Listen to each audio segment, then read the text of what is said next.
Hello, everyone, and welcome back to Nightmare Narratives. I can picture some of you already in bed, maybe some of you just getting home from work. Wherever you are, whatever time it is, I'm glad you're here.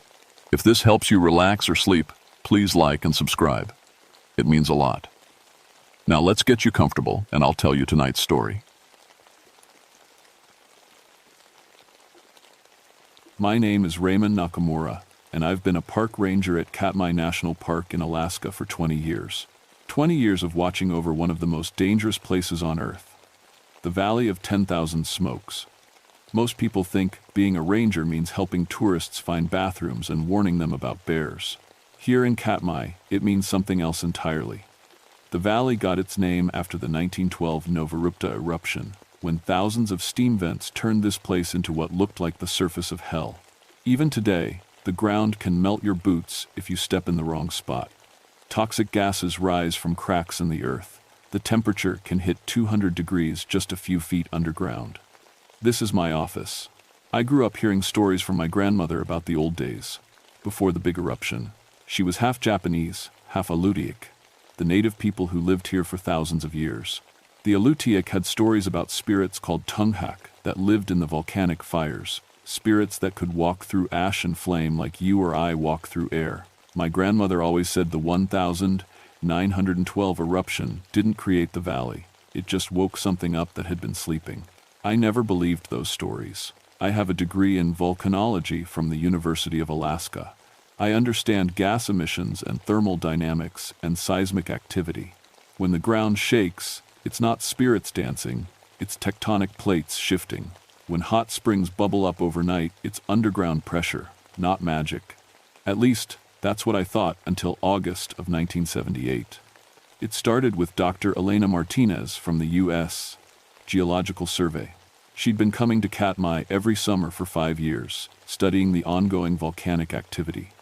Elena was tough, had to be, to work in a place where one wrong step could drop you into a sulfur pit. She knew the valley better than anyone except maybe me. That summer, Elena's team was using new infrared equipment to map heat signatures across the valley. The technology was cutting edge, could detect temperature differences from miles away, even through ash clouds. They were trying to predict where new thermal vents might open up. The trouble started on August 15th. I was checking the radio station that morning when Elena's voice crackled through, full of static from the volcanic interference.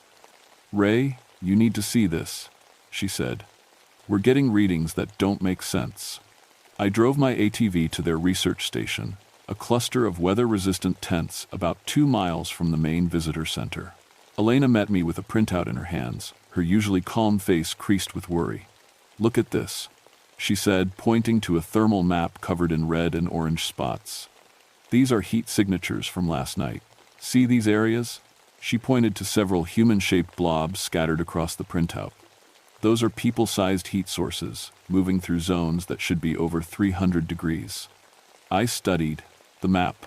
The shapes were definitely human, 2 arms, 2 legs, a head, but they were in areas where no person could survive. "Equipment malfunction?" I suggested. "That's what I thought. But look," she handed me another printout from a different instrument. Same readings. And watch this. She pulled out a series of photos taken at different times throughout the night.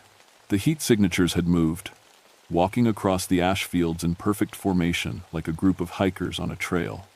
"Could be animals," I said, though I didn't believe it myself. No animal lived in those thermal zones. Animals don't walk upright, Ray. And they don't move in straight lines like this. Elena's voice dropped lower. "There's something else. We've been picking up low-frequency vibrations in the ground, not seismic activity, something rhythmic, like footsteps." I looked at the data again. The logical part of my mind searched for explanations. Instrument failure, atmospheric distortion. Maybe, even hoax, though Elena wasn't the type. But deep down, something cold was spreading through my chest. Something that reminded me of my grandmother's stories about spirits that walked through fire. "Where's the rest of your team?" I asked. "That's the other problem," Elena said. "Dr. Martinez hasn't reported in since yesterday evening. He took the mobile sensors to the North Quadrant to investigate these readings. Said he'd radio in every hour." She checked her watch. That was 18 hours ago. The North Quadrant was one of the hottest areas in the valley. Surface temperatures there regularly hit 150 degrees, and the ground was unstable. Steam vents could open up without warning, releasing gases that would kill you in minutes. It was no place to go alone, especially overnight. "Get on the radio," I said. "Call in a search team." But even as I said it, I knew we wouldn't find Dr. Martinez alive. Not if he'd been out there all night in that heat. And something else bothered me. Something about the way those heat signatures moved across Elena's readings. They weren't random, they were purposeful, like they were searching for something, or someone. The valley was quiet that morning, quieter than usual. Even the constant hissing of the steam vents seemed muted. The ash in the air was thicker too, creating a gray haze that made everything look ghostly. As I drove back to the ranger station to organize the search, I caught myself checking the rearview mirror more often than normal. I was starting to understand why the Alutiiq had so many stories about spirits in this place. When you're surrounded by a landscape that looks like the end of the world, when the ground itself can kill you and the air burns your lungs, it's easy to believe that something ancient and angry lives here. What I didn't know yet was that believing those stories might be the only thing that could save us. The search for Dr. Martinez began at dawn the next day. I led a team of 3 other rangers and Elena into the North Quadrant, following GPS coordinates from his last known position. We moved slowly, testing the ground temperature every few yards with infrared thermometers. In some spots, the reading hit 180 degrees just beneath the surface. "Stay on the marked path." I called back to the group. "Don't step anywhere you see steam rising." The landscape around us looked like another planet. Gray ash stretched in all directions, broken only by the dark mouths of thermal vents and the occasional twisted remains of trees killed by the 1912 eruption. The air shimmered with heat waves, making distant objects dance like mirages. We found Martinez's equipment first. His portable weather station sat abandoned next to a cluster of fumaroles, its instruments still running and recording data. But there was no sign of the man himself. "His readings stop here," Elena said, checking the digital display. "Last entry was 11:47 p.m. yesterday." I knelt next to the weather station, examining the ground around it. The ash was disturbed, but not in the way I'd expect from someone setting up equipment. There were marks, long, dragging lines leading away from the station toward an area of particularly active thermal vents. "Martinez," I shouted. My voice echoed off the rocky formations, then was swallowed by the constant hissing of escaping steam. No answer. Ranger Collins, a young guy who'd only been with us 6 months, pointed toward a ridge about 50 yards away. "What's that?" Something was sticking up from behind a pile of volcanic rock. As we got closer, I realized it was Martinez's backpack. But it wasn't just sitting there. It was embedded in a mound of fresh ash, as if it had been buried and then partially uncovered. "Jesus," Elena whispered. She was staring at something else. Next to the backpack, pressed into the ash, was a footprint. But it wasn't from any boot I'd ever seen. The print was human-shaped, but wrong. Too long, too narrow, and the edges were scorched into the ash like it had been made by something incredibly hot. More disturbing, there were dozens of them, all leading in the same direction, deeper into the thermal field. "We need to follow these," Elena said. "No," I said immediately. "We don't. We mark this location and call for a helicopter extraction." But Ranger Harrison, our most experienced tracker, was already following the trail. "Ray, you need to see this," he called. The footprints led to a place I'd never seen before, despite 20 years in this park. It was a natural amphitheater formed by volcanic rock, with dozens of thermal vents arranged in what looked almost like a circle. Steam rose from each vent, creating a shifting wall of white mist that made it hard to see clearly. And in the center of the circle, something moved. At first I thought it was just the heat distortion playing tricks with my eyes, but as I watched, the shapes became clearer. There were figures in the steam, tall, thin, moving with a strange gliding motion that didn't look quite human. "Do you see them?" Elena whispered. Before I could answer, one of the figures turned toward us. Even through the steam and heat shimmer, I could make out its face, or what should have been a face. Instead, there was a hollow space filled with glowing orange light, like looking into a furnace. When it moved, Ash fell from its body like skin flaking away. The temperature around us spiked suddenly. My thermometer was reading 200 degrees, then 250, then the digital display just showed error symbols. The air itself began to burn my lungs. "Run," I said quietly, then louder, "Everyone run." We stumbled back toward our vehicles, the superheated air making it hard to breathe. Behind us, I heard sounds that weren't quite human, a low moaning that seemed to come from the earth itself, punctuated by the crack and hiss of expanding rock. Collins tripped in time, fell, his hand landing on a patch of ash that should have been cool. He screamed and pulled his hand back, the flesh already blistering from burns. The ash where he'd touched was glowing red-hot. "They're following us," Harrison shouted. I turned back for just a moment and saw them. 3 figures made of ash and fire, moving across the superheated ground like it was a cool spring day. They left glowing footprints in their wake, and the air around them shimmered with such intense heat that it looked like they were walking through liquid mercury. We made it to the ATVs and didn't stop driving until we reached the ranger station. Even there, 5 miles away from the thermal field, the temperature felt wrong, too hot, too oppressive. Collins's hand was badly burned, but what bothered me more was what he kept saying as I bandaged it. "They were looking for something," he insisted. The way they moved, like they were searching. And when that one looked at us, he shuddered. It wasn't curious, it was angry. That night, I sat in my office going through reports from previous years, looking for anything similar. What I found made my blood run cold. Every summer, for the past 5 years, there had been incidents. Hikers reporting moving heat sources in the distance. Equipment failures in thermal zones where instruments registered impossible temperature spikes. And people always experienced researchers or guides who knew the valley, who went missing in areas that should have been survivable. Dr. Martinez wasn't the first, he was just the latest. I picked up the phone to call headquarters in Anchorage, then put it down again. What would I tell them? That I'd seen creatures made of fire walking through a volcanic field? That something that shouldn't exist was hunting people in my park? Instead, I walked outside and looked toward the valley. Even at night, I could see the glow of thermal activity on the horizon. But tonight, there seemed to be more light than usual. Not the steady glow of hot springs, but moving lights, like torches being carried across the ash fields. My grandmother's words came back to me. The Tunghak don't like it when strangers disturb their home. They'll warn you once, maybe twice. After that, they'll take you down into the fire with them. I thought about Dr. Martinez, about his equipment abandoned and his backpack buried in the ash, about those footprints that burned themselves into the ground. The Tunghak had given us their warning. The attacks began 3 days later. I'd managed to convince my supervisors to temporarily close the North Quadrant to researchers, citing unstable thermal activity. It was a lie, but not entirely. The temperature readings from that area had been spiking randomly, sometimes hitting levels that should have been impossible without a major eruption. Elena had stayed on despite my suggestions that she leave. "I've got 5 years of research in this valley," she said. "I'm not walking away because of some instrument glitches and superstition." But it wasn't superstition anymore. Every night, the moving lights in the thermal fields grew brighter and more numerous.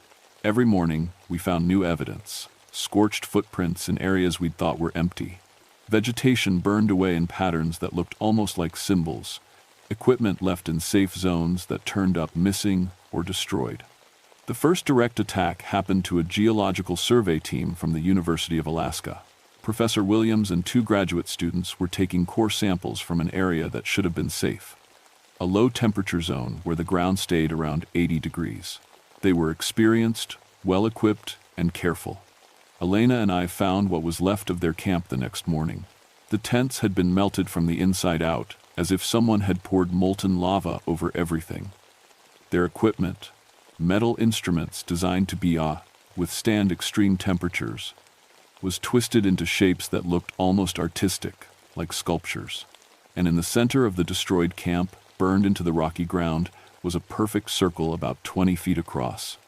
The temperature required to do this, Elena said, running her infrared gun over the melted remains. "We're talking about 2,000 degrees, minimum. That's lava temperature." I was studying the ground around the circle. There were footprints everywhere, but they weren't random.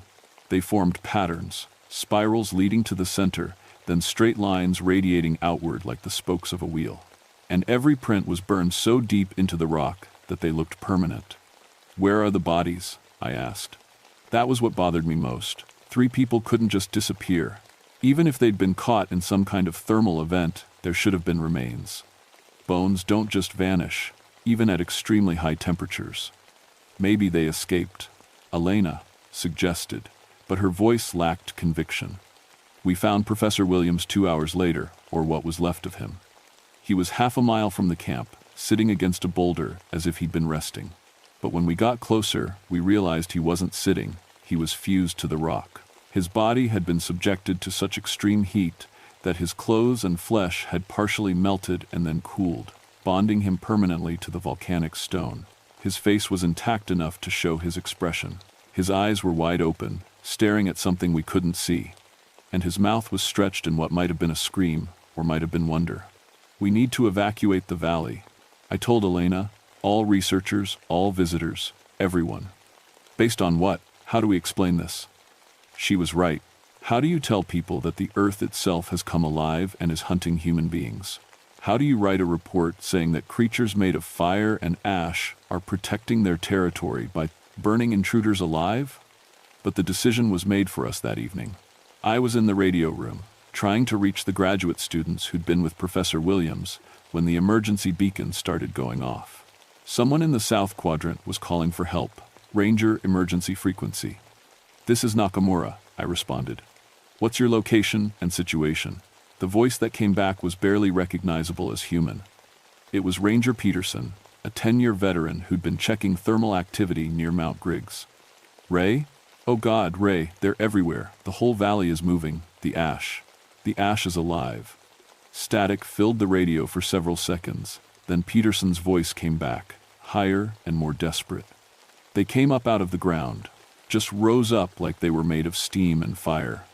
My thermometer is reading 500 degrees, but I'm not burning. They're not trying to kill me, Ray. They're trying to change me. Peterson, get to your vehicle and head for the main road. Do you copy? I can feel it happening, my skin. It's not burning, but it's changing, getting harder. And I can see things, Ray. I can see what they see, the valley the way it was before the eruption, when it was their home, beautiful and alive, and..." The transmission cut to static. I tried raising Peterson for 20 minutes, but got no response. When I finally reached the South Quadrant at dawn, I found his ATV empty, still idling next to a cluster of thermal vents. His equipment was scattered around the vehicle, but Peterson was gone. Almost gone. I found his uniform about 50 yards from the ATV, neatly folded and stacked on a flat rock. But it wasn't empty. There was still something inside it. When I got closer, I realized it was ash. Fine, gray ash that had somehow held the shape of a human body. When the wind hit it, the ash scattered, leaving behind only empty clothes and the smell of sulfur. That night, Elena and I were the only people left in the valley. Everyone else had been evacuated under the guise of increased volcanic activity. We sat in the ranger station, watching infrared monitors that showed the thermal fields around us. The screens were full of moving heat signatures. Dozens of them, all human-shaped, all walking in formation across the ash fields. They were surrounding us, getting closer with each sweep of the sensors. "We should leave," Elena said. "They won't let us," I replied. And somehow, I knew it was true.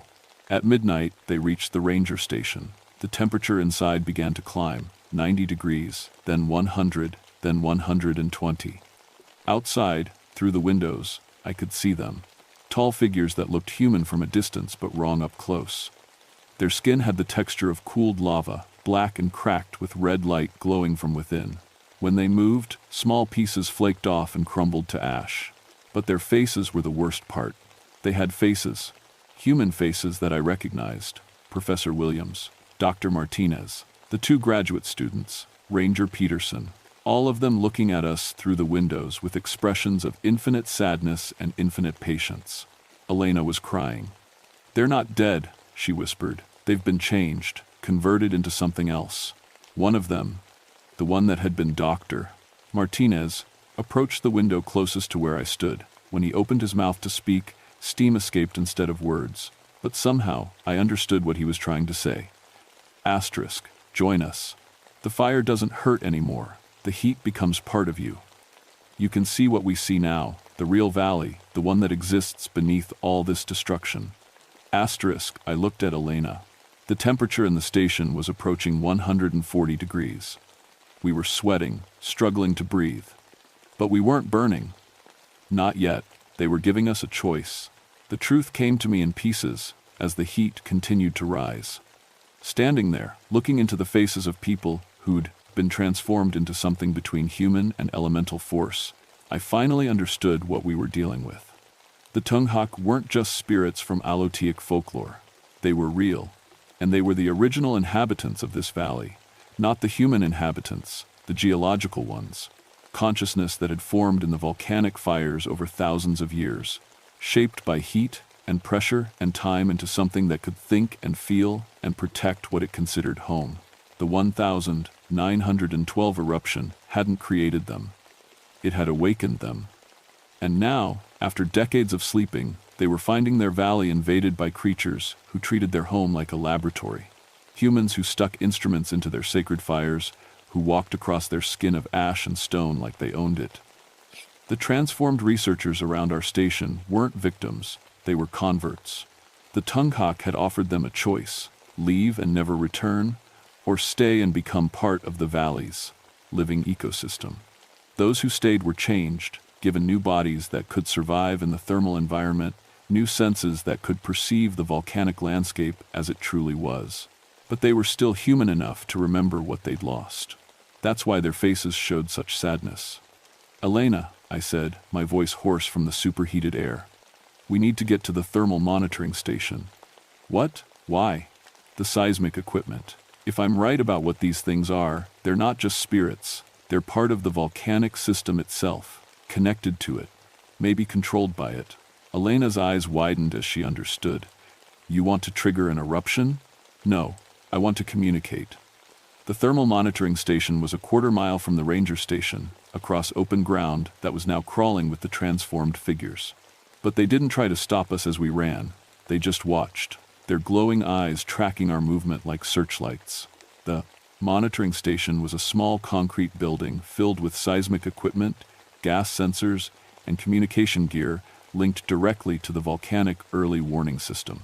If the Tunghak were truly connected to the valley's geological activity, this was the place to reach them. I started working on the seismic transmitter, adjusting the frequency to send vibrations directly into the bedrock. Elena watched the door, where more of the transformed figures were gathering. Ray, whatever you're planning, do it fast. I count at least 20 of them out there. I found the right frequency, a low pulse that would travel through solid rock for miles. Then I began tapping out a message in the simplest code I could think of. Morse code, transmitted as rhythmic vibrations through the stone itself. We understand, we will leave. For a moment, nothing happened. Then, the ground beneath us began to vibrate in response. Not the chaotic shaking of an earthquake, but a deliberate pattern. A rhythm that sounded almost like speech. And suddenly, I could hear them. Not with my ears, but somewhere deeper. Voices that spoke in the language of moving stone and flowing magma, telling the story of a place that had been alive long before humans arrived. They showed me the valley as it had been before 1912. Not the barren ash field I knew, but a complex ecosystem where different forms of consciousness existed in harmony. The thermal vents weren't just geological features, they were breathing holes for something vast and ancient that lived in the molten rock below. The hot springs weren't just water heated by underground fires, they were circulatory systems carrying information and energy through a living landscape. Then came the eruption, and with it, a long sleep. When they finally awakened, they found their home invaded by creatures who didn't understand what they were damaging. Every core sample was a wound. Every thermal probe was an intrusion. Every scientific measurement was a violation of something sacred. But they didn't want to kill us. They wanted us to understand. The temperature in the monitoring station had reached 160 degrees. Elena was on her knees, struggling to breathe. I could feel my skin beginning to blister, but I also felt something else. An invitation. a warm presence pressing against my consciousness, offering to take away the pain, to give me new senses that could appreciate the beauty of this volcanic world. All I had to do was stop fighting the heat, let it change me, become part of something larger than myself. For a moment, I was tempted. The offer felt genuine, even loving. These beings weren't evil, they were protective, like parents trying to save their children from danger by bringing them home. But I thought about Elena, about the other researchers who'd been transformed without choosing it, about the people who would come to this valley in the future. This couldn't be the only solution. I grabbed the seismic transmitter and began sending a new message. Teach. U.S. How to coexist. The response came immediately, vibrating up through the bedrock with such force that dust fell from the ceiling. But this time, the message wasn't just words. It was images, feelings, understanding, transmitted directly into my mind. I saw what they wanted. Not the complete evacuation of the valley, but respect. Recognition that this was a living place, not just a research site. Protocols that would protect the thermal systems from damage. Limits on human activity in the most sensitive areas. In return, they would share their knowledge. Insights into volcanic prediction that could save thousands of lives. Understanding of geothermal processes that could revolutionize clean energy. Partnership instead of invasion. The heat in the station began to subside. Elena struggled to her feet, her face flushed but no longer showing signs of heat exhaustion. Outside, the transformed figures were backing away, their glowing eyes dimmed to a more gentle radiance. One of them, the one who had been Dr. Martinez, approached the window one final time. When he spoke, his voice came through the seismic equipment, transmitted through the stone itself. "The offer stands," he said, "for those who choose it. But choice is the key word now." I looked at Elena. "Can you live with this? Knowing what's really down there?" She stared out at the thermal fields, where the transformed researchers were disappearing back into the steam and ash. "Can I go back to thinking this is just a geological site, after what we've seen?" The answer was no, for both of us.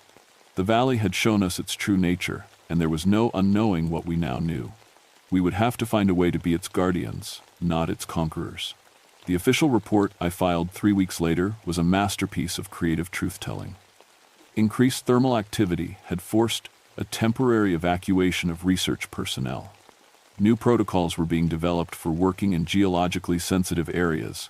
Several researchers had requested transfers to other projects after experiencing equipment failures and heat-related stress.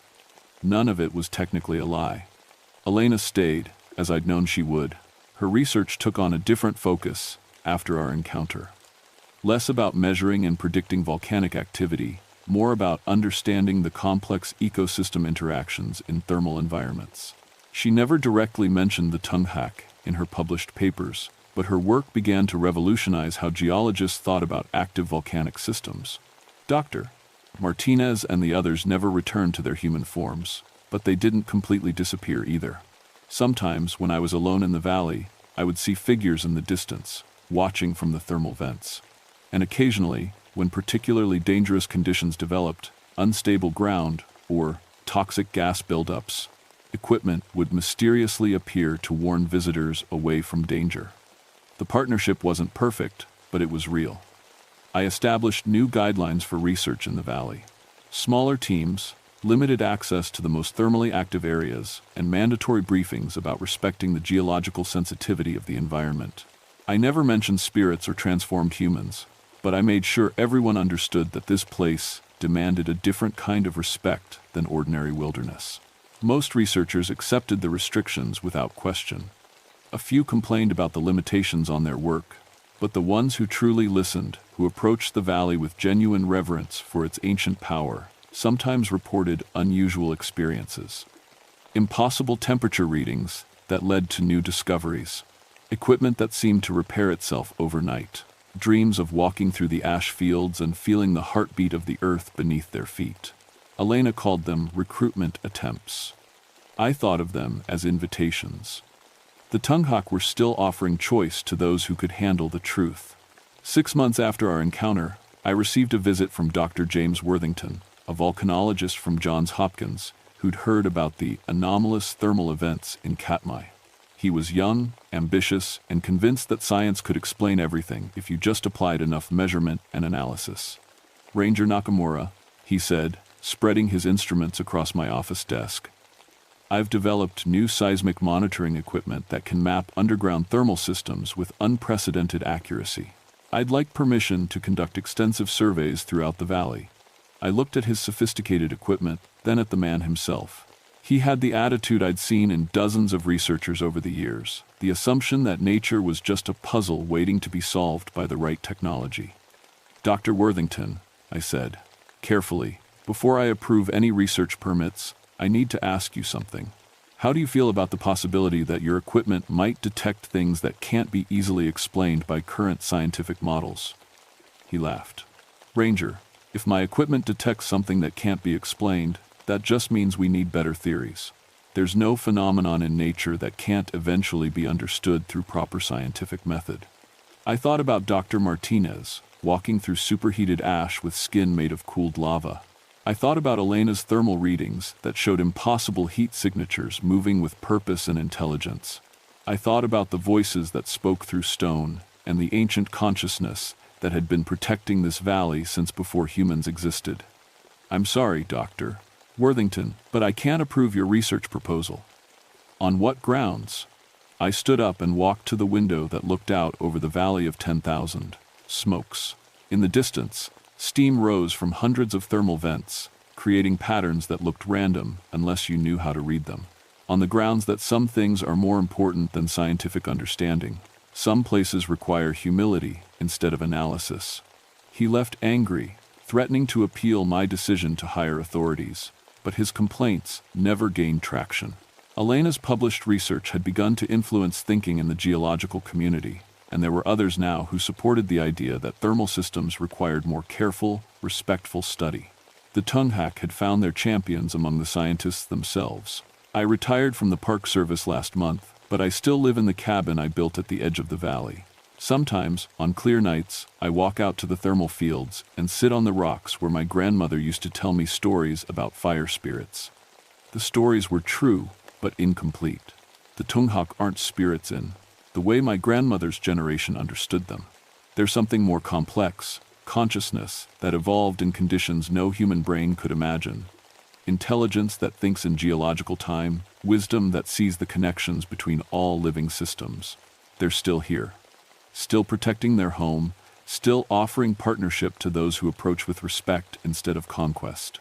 And sometimes, when the aurora borealis dances above the valley and the thermal vents pulse with their ancient rhythms, I can hear them calling to me, offering me the same choice they offered Elena and Martinez and all the others.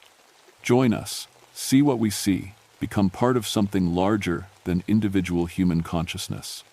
I haven't accepted yet, but every night, the offer sounds a little more tempting. After all, the fire doesn't hurt once you understand what it really is.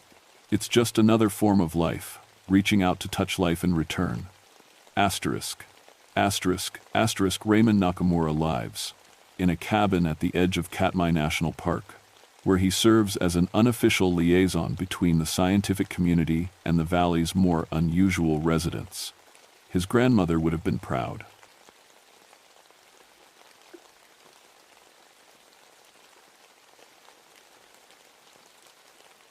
My name is Victor Kowalski, and I've been a park ranger at Denali for 17 years.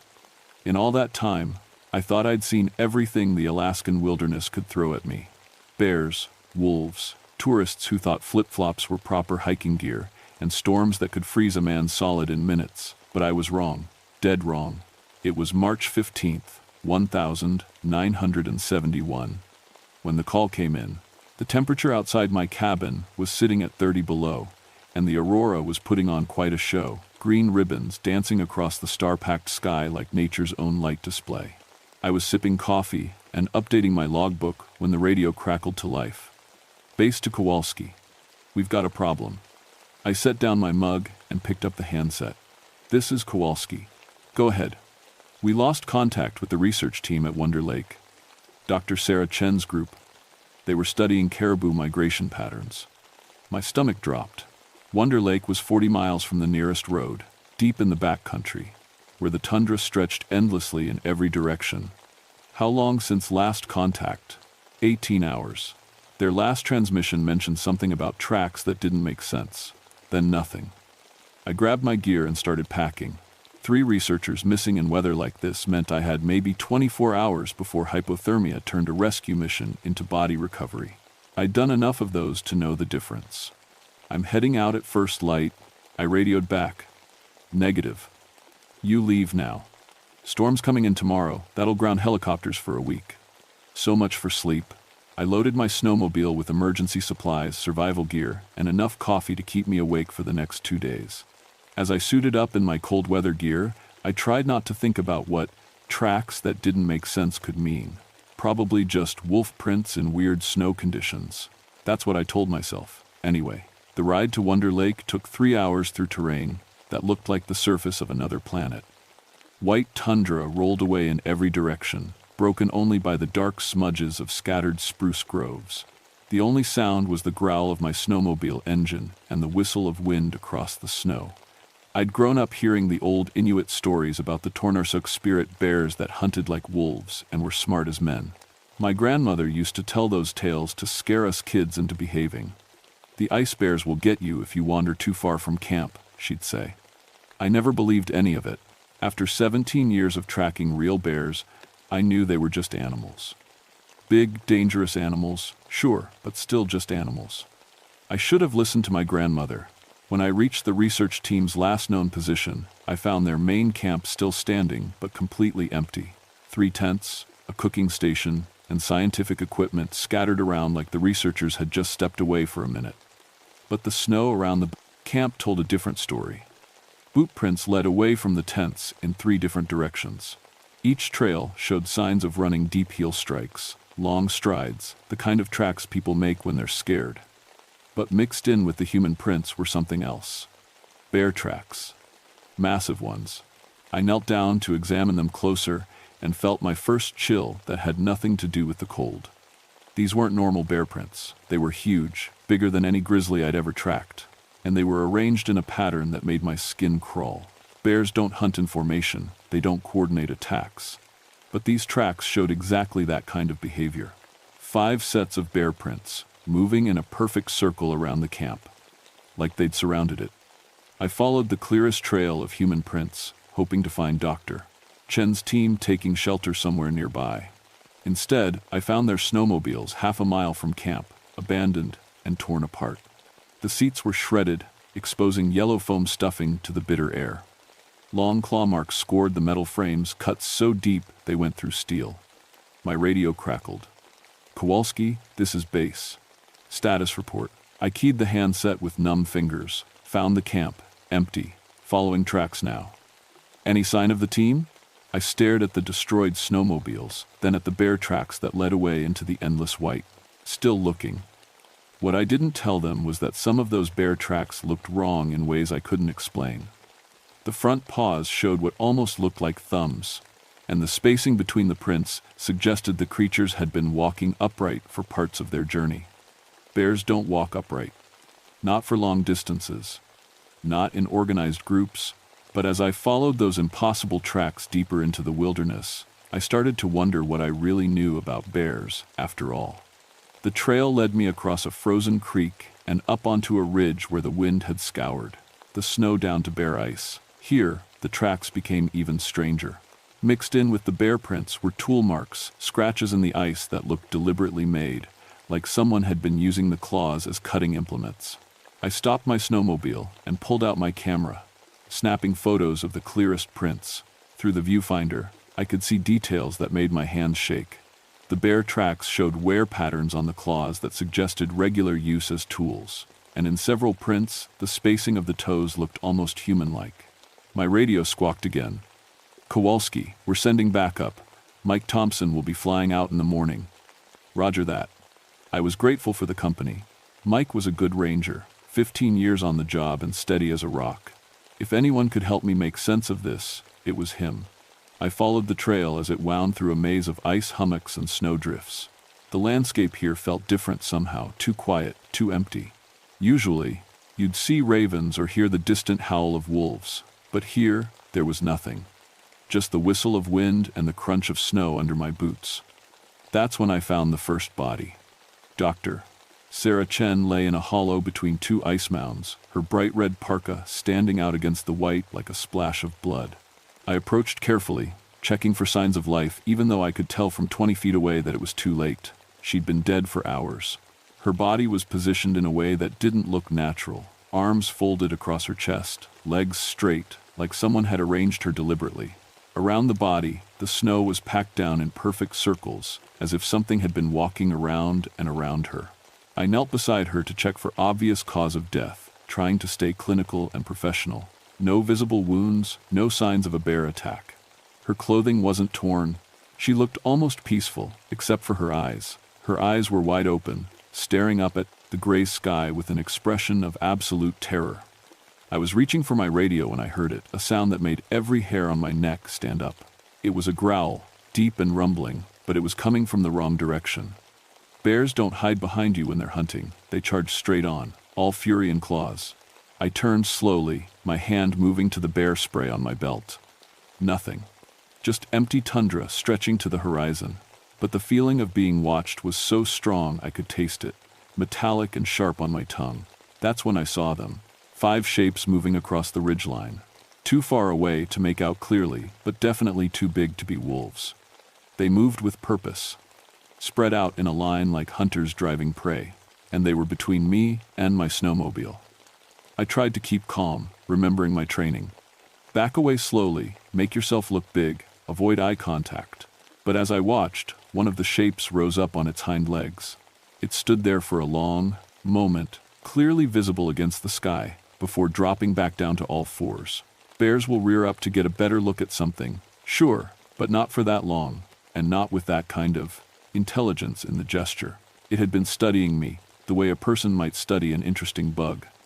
I started backing toward a cluster of large rocks, keeping my eyes on the ridge. The shapes were moving again, flowing across the snow with a coordination that made my skin crawl. This wasn't pack behavior from animals acting on instinct. This was strategy. My radio crackled to life, making me jump. Kowalski, this is Thompson. I'm 15 minutes out. What's your position? I grabbed the handset, still watching the ridge. 1/4 mile north of the research camp. Mike, listen carefully. Don't land near me.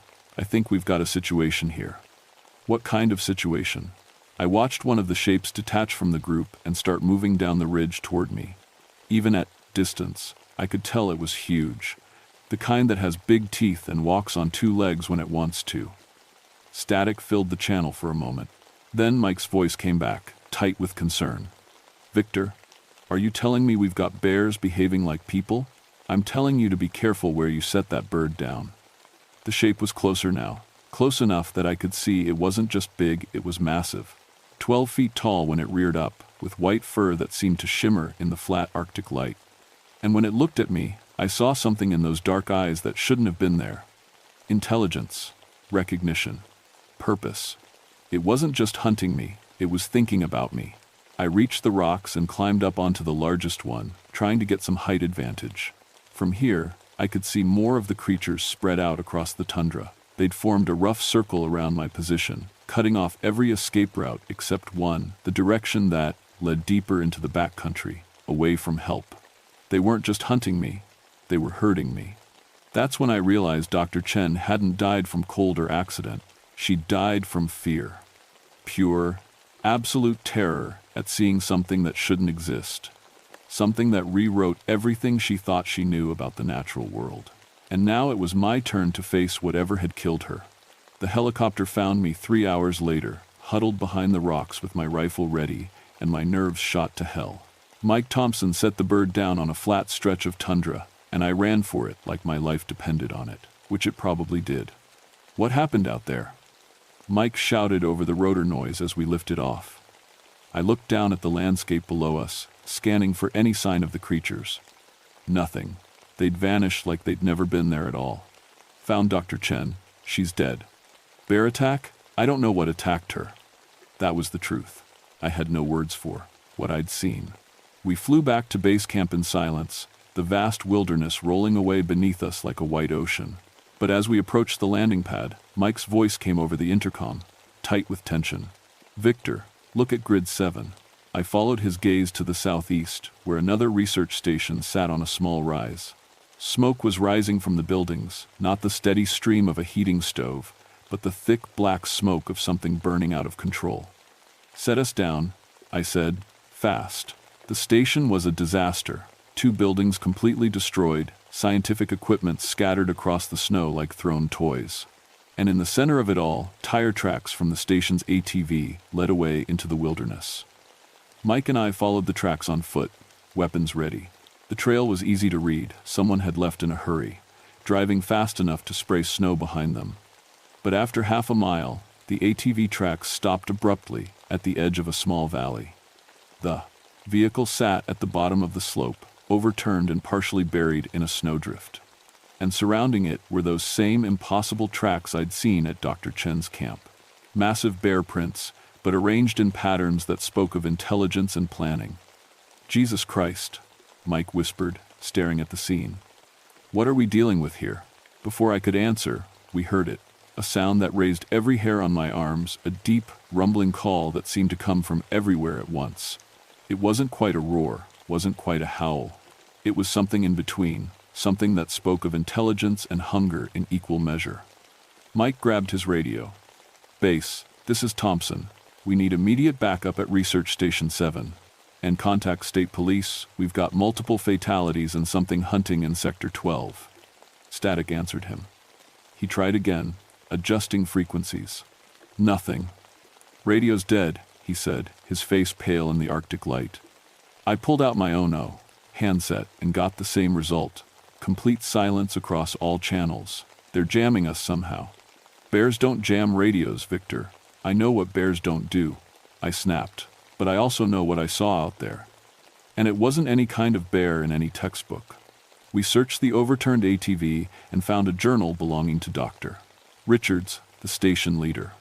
The final entry, dated yesterday, made my blood run cold. Asterisk. Day 12. "The bears are showing unprecedented behavioral patterns.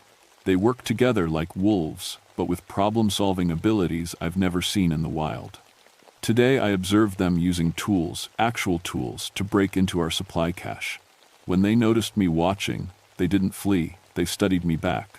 I think they're learning our routines. Asterisk asterisk. Day 13. They're not just bears. God help me, I don't know what they are. Asterisk. The rest of the page was covered in what looked like claw marks. Mike read over my shoulder, his breathing coming fast and shallow. "This is insane. Bears don't use tools. They don't plan attacks. These do." I closed the journal and scanned the ridgelines around us. The feeling of being watched was back, stronger than before. "We need to get out of here, now." But as we turned to head back to the helicopter, we saw them. 6 massive white shapes standing on the ridge above our bird. Even at distance, their size was staggering. And they weren't just standing there randomly, they'd positioned themselves to block our escape route. "How did they know?" Mike whispered.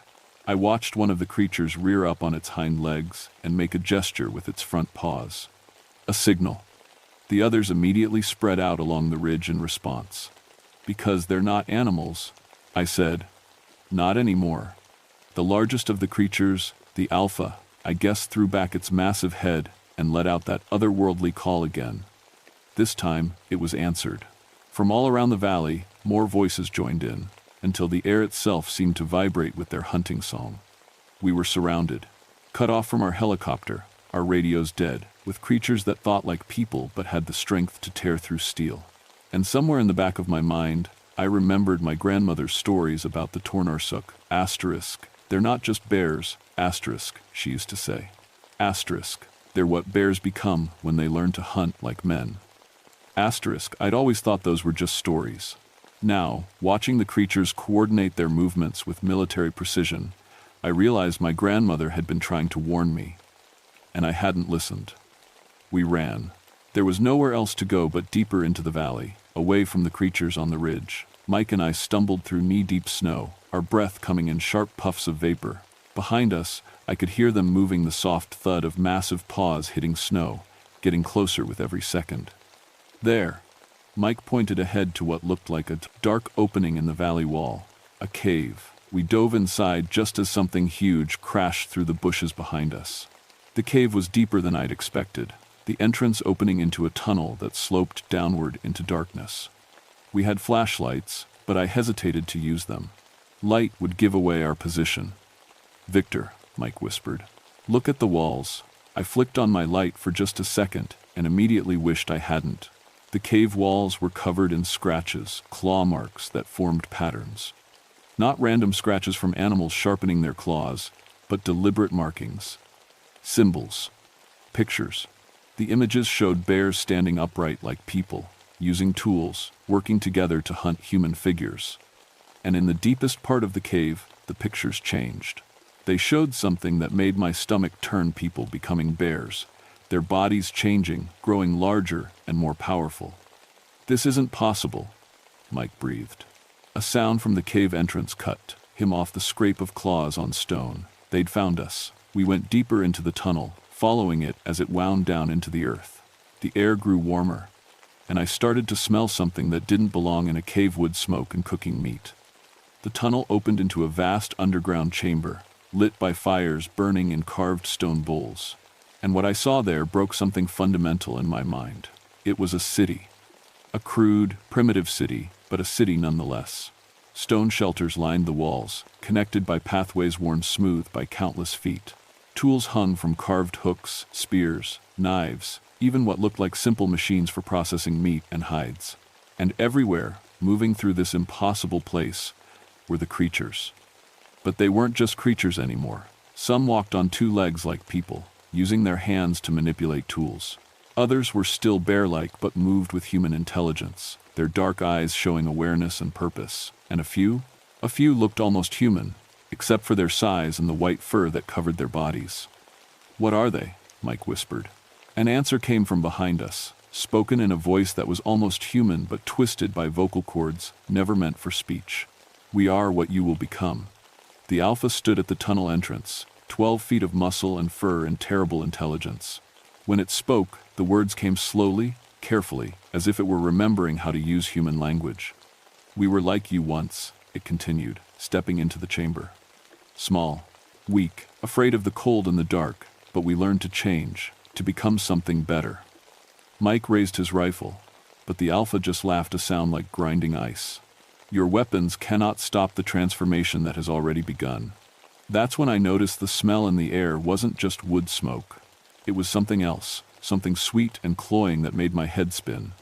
And my skin was starting to itch, like something was crawling under it.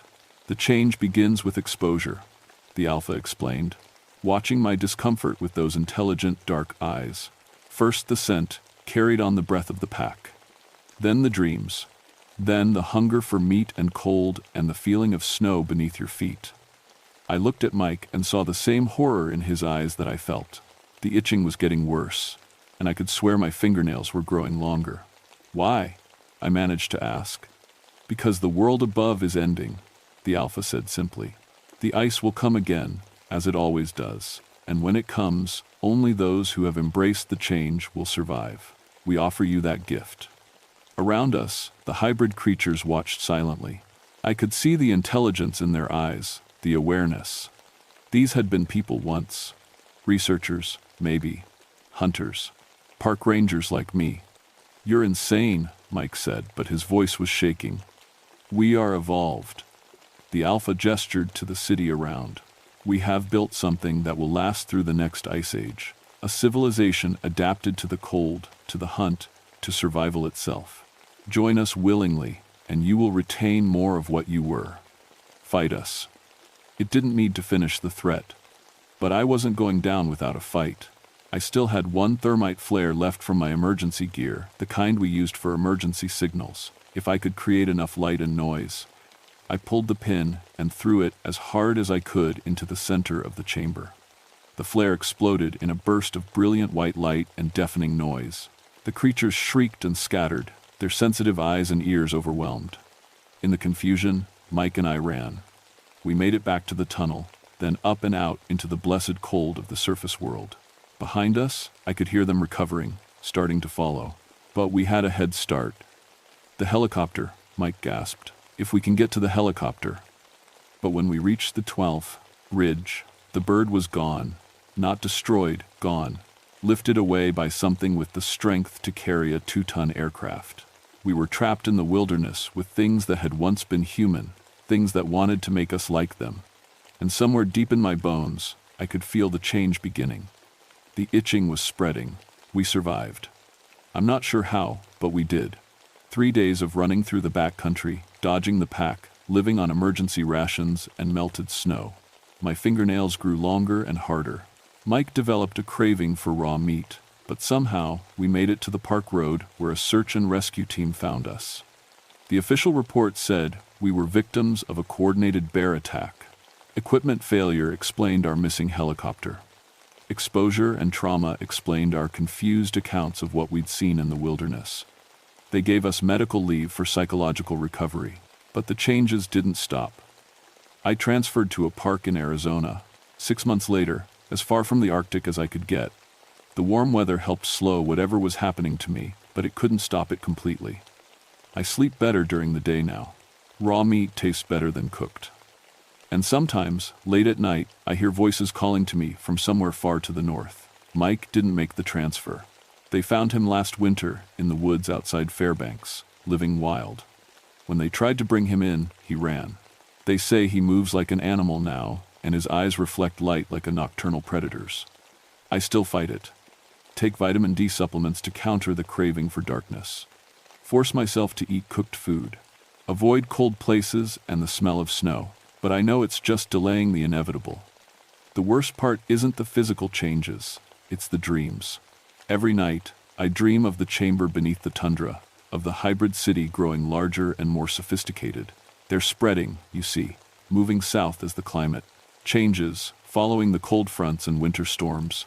And in my dreams, they're still calling to me, "Come home, Victor, come home to the pack."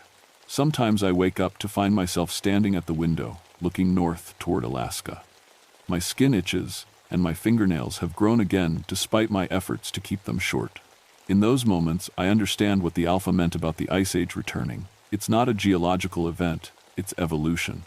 If you're reading this, stay away from the remote places where the aurora dances bright. Don't follow strange tracks in the snow, no matter how curious you get.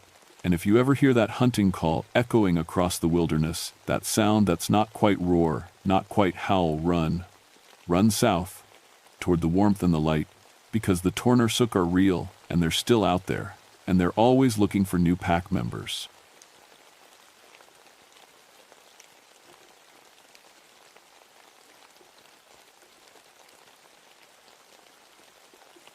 My name is Elena Fitzpatrick, and I've been a park ranger at Glacier Bay for 12 years. People think my job is all about giving tours and checking camping permits, but here in Alaska, we deal with real problems: missing hikers, bear attacks, boats that break down in waters so cold they'll kill you in minutes. I never thought I'd be dealing with something like this. It started on a Tuesday morning in June. The sun was already high up here. June means daylight all day and all night. I was drinking coffee in my office when the Coast Guard called. "Elena, we need you to check something out," said Captain Torres. His voice sounded tight. Fishing boat called Northern Star found her drifting empty in Muir Inlet. Empty boats aren't unusual. Engines fail, people fall overboard, storms hit fast. But something in Torres's voice made my stomach clench. "Any sign of the crew?" I asked. "That's the weird part. 5 guys went out yesterday morning. Boat looks perfect. No damage, no distress calls, plenty of fuel. But they're gone." I grabbed my gear and headed for the dock. My boat, the Ranger 3, cut through the calm water toward Muir Inlet. The mountains rose around me like walls, their peaks still covered in snow even in summer. Below the water, I knew there were deep channels carved by glaciers thousands of years ago. Some places, the bottom drops down over 1,000 feet. The Northern Star was drifting near the mouth of the inlet. From a distance, she looked fine. A good-sized fishing boat, maybe 40 feet long, with her nets still hanging off the stern.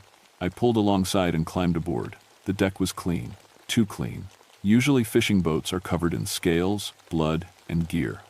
This one looked like someone had scrubbed it down. The wheelhouse was empty, but the radio was still on. coffee in the captain's mug was cold but not moldy. Whatever happened, it was recent. I checked the logbook. The last entry was from yesterday, at 2 p.m. Good catch in deep water. Heading to new spot, Sarah mentioned. That's when I noticed the fish hold. I've been around fishing boats my whole life. I know what salmon look like, what halibut look like, what cod look like. The fish in this hold weren't any of those. They were huge, for one thing. Some were 4 feet long, with big eyes and teeth like needles. Their skin was pale, almost white. I'd never seen anything like them, and I had a marine biology degree before I became a ranger. The weird thing was, they looked like deep-sea fish, the kind that live thousands of feet down in the ocean. But we were in a fjord. The water here was deep, but not that deep. I called Torres on the radio. "Captain, you need to see this." "What'd you find?" "I don't know what I found. That's the problem." While I waited for the Coast Guard boat, I looked around more. In the captain's cabin, I found something that made my skin crawl. Sarah Chen's business card was taped to the wall. Sarah was a marine biologist from the university. We'd worked together before. But Sarah was supposed to be in Seattle for a conference. I called her number. It went straight to voicemail. The Coast Guard arrived an hour later. Torres took one look at the fish and called his boss. His boss called the state police. The state police called some guy from Fish and Game who said he'd never seen anything like it. Could be a new species. The Fish and Game guy said, "Global warming is pushing deep-sea fish into new areas." That sounded reasonable, but it didn't explain where 5 experienced fishermen had gone. We towed the Northern Star back to Bartlett Cove. By evening, I was sitting in my cabin, staring at the photos I'd taken of those fish. Their eyes looked almost human. I tried calling Sarah again. Still, voicemail. That night, I couldn't sleep. I kept thinking about the Tlingit stories my grandmother used to tell. She was half Tlingit, and she knew all the old legends.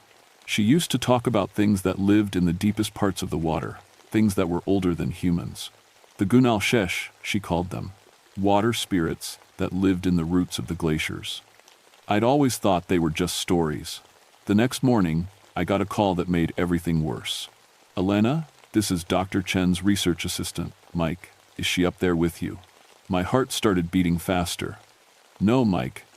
I've been trying to reach her. Isn't she at the conference in Seattle?" That's what we thought. But she never showed up. Her hotel says she never checked in. Her last credit card charge was for a seaplane ticket to Juneau. I hung up and stared at the business card I'd found on the fishing boat. Why had Sarah come up here without telling anyone? I spent the morning asking around. The harbor master at Bartlett Cove remembered her. "Yeah, pretty Asian lady, right? She chartered a boat Monday afternoon, wanted to go to Muir Inlet. Said she was studying deep-sea migration patterns." Monday, the day before the Northern Star went missing. Who took her out? Local guy named Pete Morrison. But he's been acting weird since he got back. Won't talk to anyone. I found Pete at the Alaskan bar in Gustavus, drinking whiskey at 10 in the morning. His hands were shaking. "Pete, I'm Elena Fitzpatrick, Park Service. I heard you took Dr. Chen out on Monday." He looked at me with bloodshot eyes. "I ain't talking about that. Pete, she's missing. Her family is worried." He laughed, but it wasn't a happy sound. "Missing? Lady, she ain't missing. She's down there with them." "Down where? With who?" Pete finished his drink and ordered another. "You ever been diving in Muir Inlet, Elena?" "A few times." "Why? How deep you gone?" "Maybe 200 feet. That's about the limit for normal diving gear. I taken people deeper. Scientists, mostly. They pay good money to see the bottom of them channels." His hands kept shaking. Monday, that Dr. Chen wanted to go down to 600 feet. Had her own diving gear, real fancy stuff. 600 feet was serious deep-sea diving, dangerous even for experts. What happened down there? Pete's face went white. "She found something. Or something found her." "What do you mean?" "I was watching on the surface, tracking her air bubbles. Everything normal for about 20 minutes. Then the water started getting weird." "Weird how?" "Temperature changed, got real cold, real fast. And there were lights down there, not from her equipment. These were different. Moving around like they were alive. I felt goosebumps on my arms. What else?" Her voice started coming through the radio, real excited. Said she found buildings down there, old buildings, covered in carvings. Then she started screaming. Screaming about what? Pete stared into his drink. Said something was watching her. Something big and smart. Did you pull her up? I tried. But the line went dead. No more radio, no more bubbles. I waited 2 hours, then called the Coast Guard. He looked at me with scared eyes. They never found her body. I bought Pete another drink and left him alone. Outside, the day felt colder than it should have. That afternoon, I got permission to take a diving team to Muir Inlet. If Sarah had found something down there, I needed to see it for myself. We went out in the Coast Guard cutter, with 2 experienced divers and a remotely operated vehicle. The ROV could go deeper than any human diver. The water in Muir Inlet was calm and clear. We dropped the ROV at the exact spot Pete had marked on his GPS. At 300 feet, we started seeing fish. The same weird, pale fish from the Northern Star. At 500 feet, the ROV's lights picked up something that shouldn't have been there. Stone walls. They were covered in carvings, spirals and tentacles and shapes that hurt to look at. The stone was black and old. Really old. How old do you think this is? Asked Jimmy, one of the divers. I stared at the monitor. I don't know. But people didn't build this. We guided the ROV along the wall. The carvings got more detailed as we went deeper. They showed creatures with tentacles and human faces. Creatures that looked like they were teaching humans things. At 600 feet, we found Sarah's diving gear. It was scattered across the seafloor like someone had torn it off in a hurry. Her wetsuit was shredded, but not by rocks or fish. The tears were too clean, too precise. Jesus, whispered Jimmy. What could do that? Before I could answer, the ROV's lights picked up movement in the distance. Something big was swimming toward us. Pull it up, I said. Pull it up now. But as the ROV rose, I saw something that made my blood freeze. In the last few seconds before we lost visual, the lights showed a face in the darkness below us. Sarah's face. But she was breathing underwater. That night, I couldn't stop thinking about what I'd seen. Sarah's face, looking up at us from 600 feet underwater. It was impossible. Humans can't breathe water. Humans can't survive the pressure.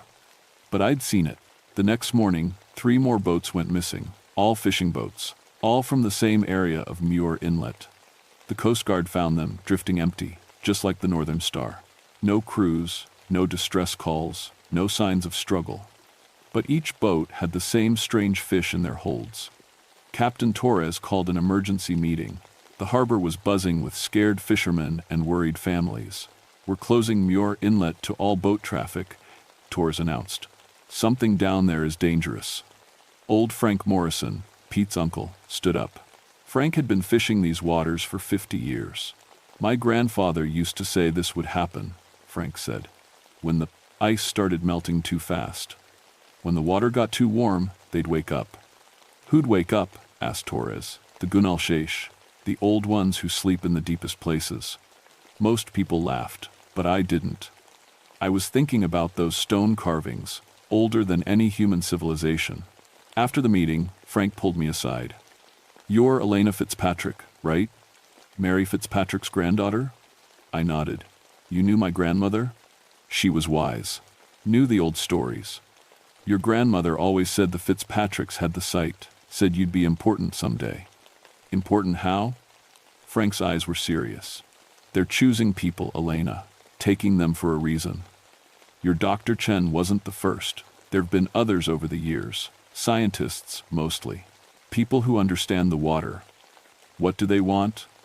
Same thing any dying race wants. A future. That afternoon, I made a decision that probably saved my life. I called in sick and drove to my grandmother's old cabin. She'd died 5 years ago, but I'd kept all her books and papers. If there were answers, they'd be there. I found them in a leather journal she'd hidden in the basement. Pages and pages of Tlingit legends written in her careful handwriting. The Gunalsheish weren't just spirits, they were real. An ancient race of sea creatures who'd lived in the deepest parts of the ocean for millions of years. When the glaciers formed, They'd moved into the underwater canyons, sleeping in the cold darkness. But climate change was warming the water, melting their ice caves, destroying their world, so they were adapting, learning, taking humans to study them. My grandmother's journal had drawings, creatures with tentacles and human-like intelligence. Creatures who could change their shape, breathe air or water, survive in any environment. The last entry was from just before she died. They're waking up. The signs are starting. When they do, they'll need teachers. Humans who can help them understand our world. The Fitzpatricks have always been between the two worlds. Elena will have to choose. I was still reading when my phone rang. Elena, you need to get down here right now, Torres said. We found something. I raced back to the harbor. A crowd was gathered around the dock, staring at something in the water. It was Sarah. She was floating on her back, but she was breathing. Her skin was pale and her eyes were black, but she was alive. Don't touch her, I said, as some fishermen reached for her. Sarah's head turned toward my voice. When she spoke, her voice sounded wrong, like she was speaking through water. Elena Fitzpatrick, she said, they want to meet you. Who wants to meet me? The teachers, the old ones. They've been waiting for someone who understands both worlds. Sarah's body began to change as I watched. Her skin became smoother. Her fingers grew longer. Gills opened on the sides of her neck. They're offering you a choice, she said. Learn from them and help them learn from us, or watch your world die as theirs is dying. Before anyone could stop her, Sarah slipped back under the water and disappeared. The crowd started panicking. People were calling her a monster, a demon. Some wanted to get guns and hunt her down. But I understood what my grandmother had known. The Gunalshaish weren't evil. They were desperate. And somehow, they thought I could help them. That night, more people vanished. A marine biologist from Anchorage, 2 graduate students from the University of Alaska, a fisherman who'd spent his whole life studying the water. All of them scientists. All of them people who understood the ocean. The military arrived the next day. They set up a perimeter around Muir Inlet and started talking about depth charges. I knew that would be a disaster. If we attacked them, they'd fight back. And we had no idea how powerful they really were. I had to do something. I stole a diving suit from the Coast Guard station that night. I know, it sounds crazy, but everything my grandmother had taught me, everything I'd learned about these waters, told me there was only one way to stop this. I had to go down and talk to them myself. The water was black and cold as I descended. At 200 feet, I started seeing the lights Pete had described. Not electric lights, something organic, like the creatures themselves, were glowing. At 400 feet, they came for me. I saw them rising from the depths like living nightmares, 20, 30 feet long, with tentacles that moved like intelligent snakes. Their eyes were huge and dark and filled with an alien intelligence. But they didn't attack me. Instead, they surrounded me and guided me deeper. Down past the stone walls, past the carvings, into caverns I never knew existed. The pressure should have killed me, but somehow I could breathe. The water felt warm, comfortable. Like they were protecting me. They brought me to a vast underwater city. It was beautiful and terrible at the same time. Spires of coral and stone reaching up through the water. Buildings that seemed to grow instead of being built. And everywhere, the creatures moved like living thoughts. In the center of the city, I found the missing people. They weren't dead. They weren't exactly human anymore either. Sarah was there, but changed. Her skin was smooth and pale, her eyes huge and dark. She could breathe water now, but she could still think like a human. Elena, she said, her voice carrying perfectly through the water. You came. What did they do to you? Gave me a gift. Let me see what they see. Understand what they understand. She showed me images that appeared directly in my mind. The Earth's oceans rising as the ice caps melted. Whole cities underwater. Millions of people dying as their world changed. But also hope. The Gunalshaish had survived changes before. They knew how to adapt, how to live in both worlds. They want to teach us, Sarah said. Help us become something that can survive what's coming, by turning us into them, by making us better, stronger, able to breathe air or water, live on land or sea. The largest of the creatures approached me then, Its tentacles were gentle as they touched my arms, my face. Images flooded my mind. I saw their history, millions of years of life in the deep ocean. Watching as primitive humans first built boats, first learned to fish, staying hidden, studying us, waiting for us to become wise enough to understand. But human civilization was destroying the oceans, warming them, polluting them, killing everything that lived there. The Gunalshaish were dying, and so were we. They were offering a partnership, their knowledge of the sea, our knowledge of the land. Together, we could survive what was coming. But it meant changing, becoming something new. The creature's thoughts pressed into my mind, showing me the choice. I could go back to the surface and live my normal life while both our species slowly died. Or I could stay, let them change me, and help build a future for both our peoples. I thought about my grandmother's words. The Fitzpatricks had always been between two worlds, but I also thought about the people on the surface. My friends, my life, everything I'd ever known. I need time to decide, I said. The creature's thoughts were sad but understanding. It gestured to Sarah. Take him back, it said without words. But remember, the waters are rising. The choice won't wait forever. Sarah guided me back to the surface. As we rose, I felt the change they'd given me fading. My lungs started burning as normal human limitations returned. At the surface, Coast Guard boats surrounded me with spotlights. They pulled me aboard, shouting questions I couldn't answer. The next morning, the military attacked the underwater city with depth charges. The water in Muir Inlet turned red. Not with blood, but with something else, something that glowed. Then the retaliation began. The tsunamis hit the coast 6 hours later. Not natural tsunamis. These were controlled, precise. They destroyed the military boats and washed away the equipment on shore, but left the fishing villages mostly untouched. A message. We could live together, or we could die apart. The attacks stopped as suddenly as they'd started. The weird fish disappeared from the fishing boats. The lights in the deep water went dark.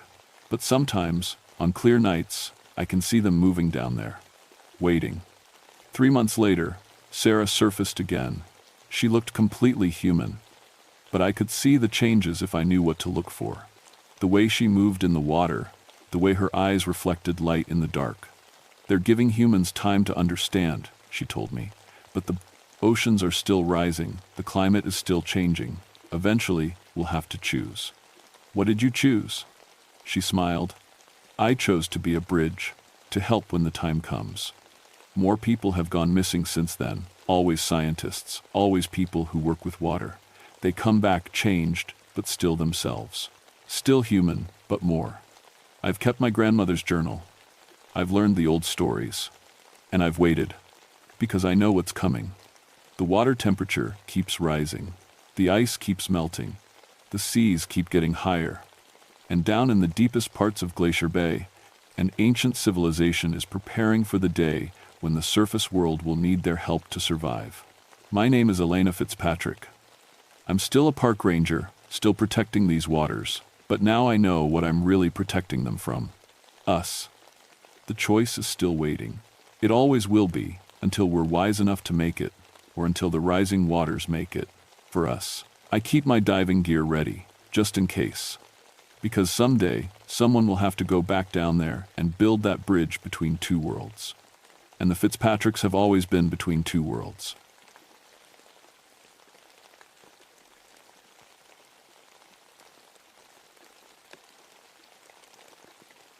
My name is David Thornton, and I've been a park ranger for 18 years.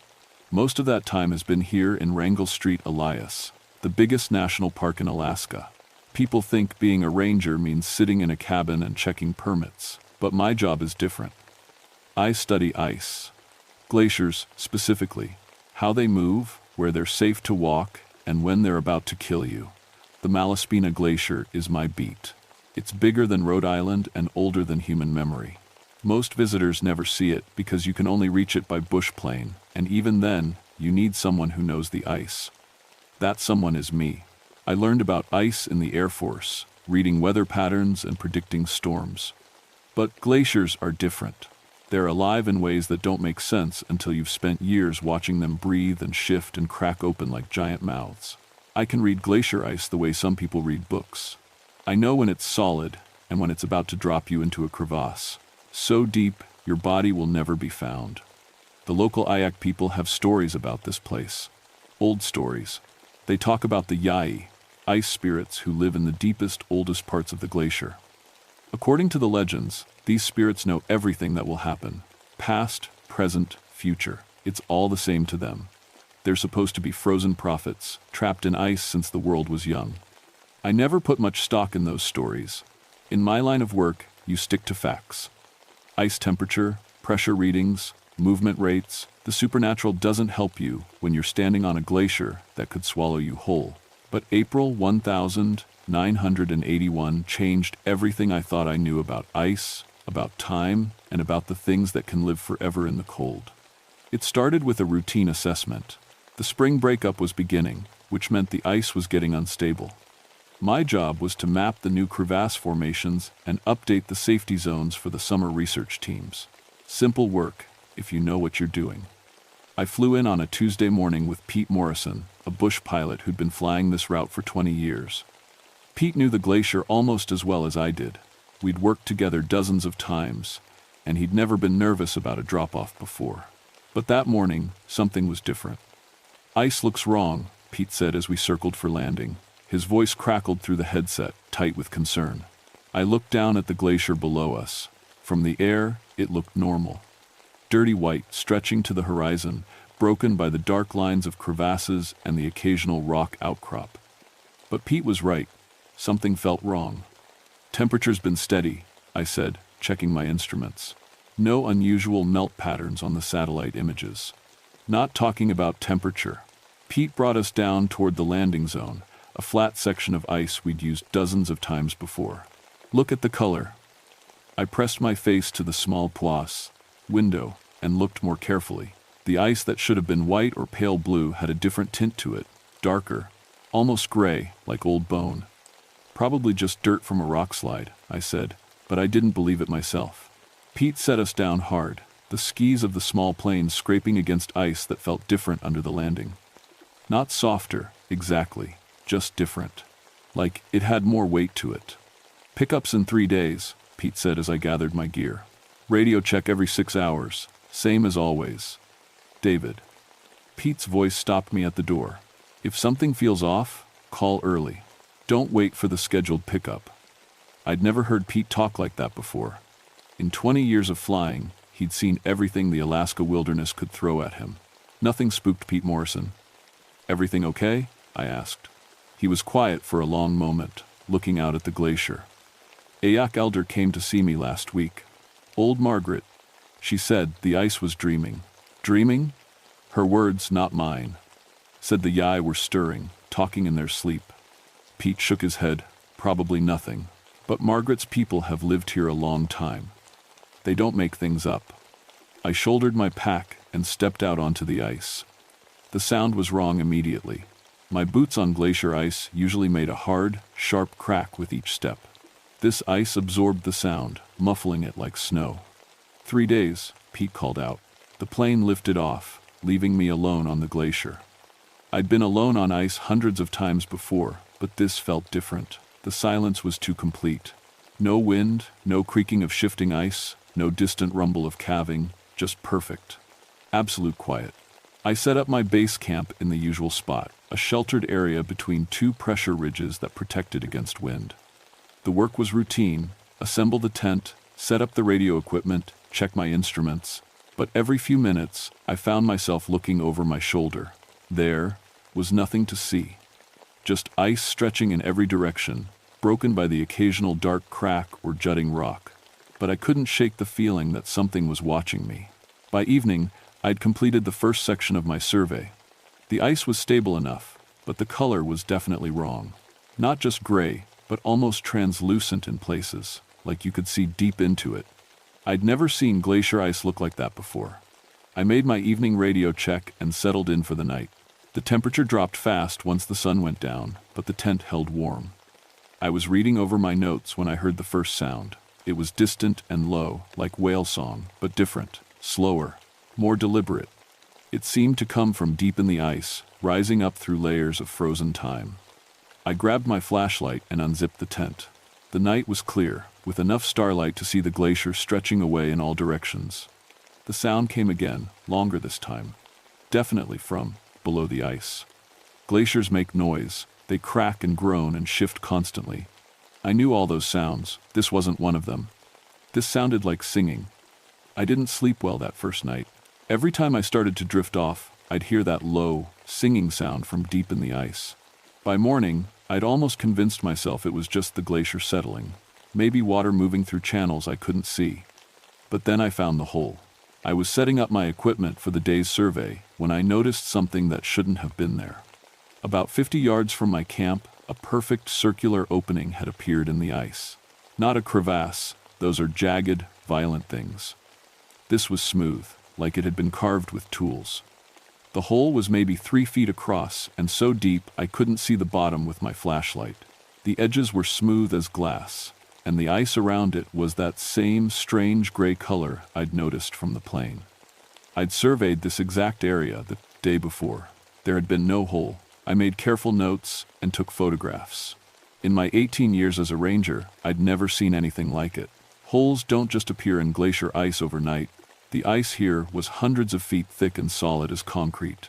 But there it was. I was leaning over the edge, trying to estimate the depth, when I heard the singing again. This time it was definitely coming from inside the hole. Clear and unmistakable. I pulled back and checked my radio. The morning check-in wasn't for another 2 hours, but I considered calling early. Pete's warning echoed in my head.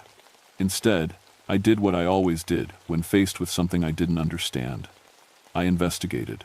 I tied a rope around my waist and anchored it to my ice axe. Then I lowered my flashlight into the hole on a cord. The beam disappeared into gray ice walls that seemed to go down forever. The singing got louder. It wasn't one voice. It was several, all harmonizing in tones I'd never heard before. Low and high at the same time, like they were coming from creatures with different kinds of throats than humans. I started to pull the flashlight back up, but the cord went slack. When I reeled it in, the light was gone. Not broken, just gone. The cord was cut clean, like something had sliced through it with a razor. I was backing away from the hole when I saw the first one. At the bottom of the hole, maybe 20 feet down, a face looked up at me, human-shaped but wrong in ways that made my brain refuse to process what I was seeing. The skin was blue-white, like old ice, and the eyes were completely black. But it was moving. Turning its head to look at me, the thing in the ice was alive. I ran back to my camp and grabbed the radio. Base, this is Thornton. Priority check-in. Static. Base, do you copy? This is Ranger Thornton requesting immediate pickup. More static than Pete's voice, distant and broken. .Thornton.copy. Weather. Moving in .ca ent. 3 days. The transmission cut out completely. I tried the radio for an hour, but got nothing but static. Whatever was happening with the weather, I was stuck on the glacier until the scheduled pickup. I spent the rest of the morning documenting everything I could. The hole, the strange ice, the sounds. I took measurements and made sketches. Part of me hoped that approaching it like a scientific problem would make it less terrifying. It didn't work. By noon, there were more holes. 3 of them, arranged in a perfect triangle around my camp. Each one was identical, smooth, circular, impossibly deep. And from each one came that low singing sound. I moved my camp to higher ground, a pressure ridge that gave me a view of the glacier in all directions. That's when I saw how bad things really were. Holes were appearing everywhere, dozens of them, scattered across the ice like bullet wounds. And from each one, that singing rose into the thin air. The sound was getting louder, more complex, like a choir warming up for a performance.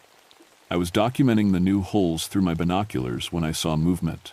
Not in the holes this time, but on the surface. A figure was walking across the ice toward my position. At first, I thought it was another person, maybe a researcher who'd gotten separated from their team. But as it got closer, I could see it wasn't human. It walked upright, but its limbs were too long and moved in ways that joints shouldn't bend. Its skin was that same blue-white color as the face in the hole, and it left no footprints on the ice. The thing stopped about 100 yards away and stood perfectly still. It was close enough now that I could see its face clearly through the binoculars. It looked like it had been carved from ice, high cheekbones, a sharp nose, and those completely black eyes. But the most disturbing thing was its expression. It looked sad, ancient and infinitely sad. We stared at each other across the glacier for what felt like hours. Then, without warning, it spoke. The voice carried easily across the ice, despite the distance. It spoke in a language I'd never heard before, but somehow I understood every word. The warm time comes too fast. The ice dreams of drowning. We must show you what will be. I lowered the binoculars, and when I looked again, the figure was gone. That's when I noticed the ice around my camp was changing. The gray color was spreading, and where it touched, the ice became transparent. I could see down through layers and layers of frozen time, like looking through glass. And in those depths, I could see them. Hundreds of figures preserved in the ice, all with that same ancient, sad expression. All looking up at me. The ice prophets, the Ayak people whispered about. They were real, and they were waking up. The singing grew louder as the day wore on. By evening, it was so loud I could feel it in my chest, like standing next to huge speakers. The holes were still appearing, faster now, and from some of them, I could see hands reaching up toward the surface, hands that glowed with cold blue light. I made another attempt with the radio as the sun set, but got nothing. The weather was clear and still. Whatever was blocking my signals wasn't natural. As darkness fell, the blue glow from the holes grew brighter. The glacier looked like a circuit board, lines of light connecting pools of brightness. And in that light, more figures began to emerge. They climbed out of the holes like they were climbing out of swimming pools. Dozens of them, all with that same impossible blue-white skin and black eyes. They stood on the glacier ice and looked toward my camp. Then they started walking. I spent the night on top of the pressure ridge with my back against a wall of ice, watching the blue figures move across the glacier below. They didn't walk like humans. Their movements were too fluid, like they were skating, even though their feet never left the ice. There were dozens of them now, maybe more. They moved in patterns that made no sense, circling my position in spirals that got tighter and tighter. But they never came closer than 100 yards. They were waiting for something. By morning, I'd counted at least 60 of the creatures. They stood motionless on the ice like an army of statues, all facing toward me. In the daylight, I could see them more clearly. They wore no clothes, but their skin looked thick and textured, like it was made of compressed snow. Some of them were tall and thin, others shorter and broader. A few looked almost human, while others had proportions that hurt to look at. But they all had those same black eyes, and they all looked infinitely sad.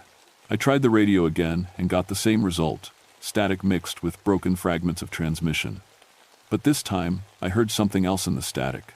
Voices speaking, in that same unknown language the first creature had used. And underneath it all, that constant singing, the ice around my camp was now completely transparent.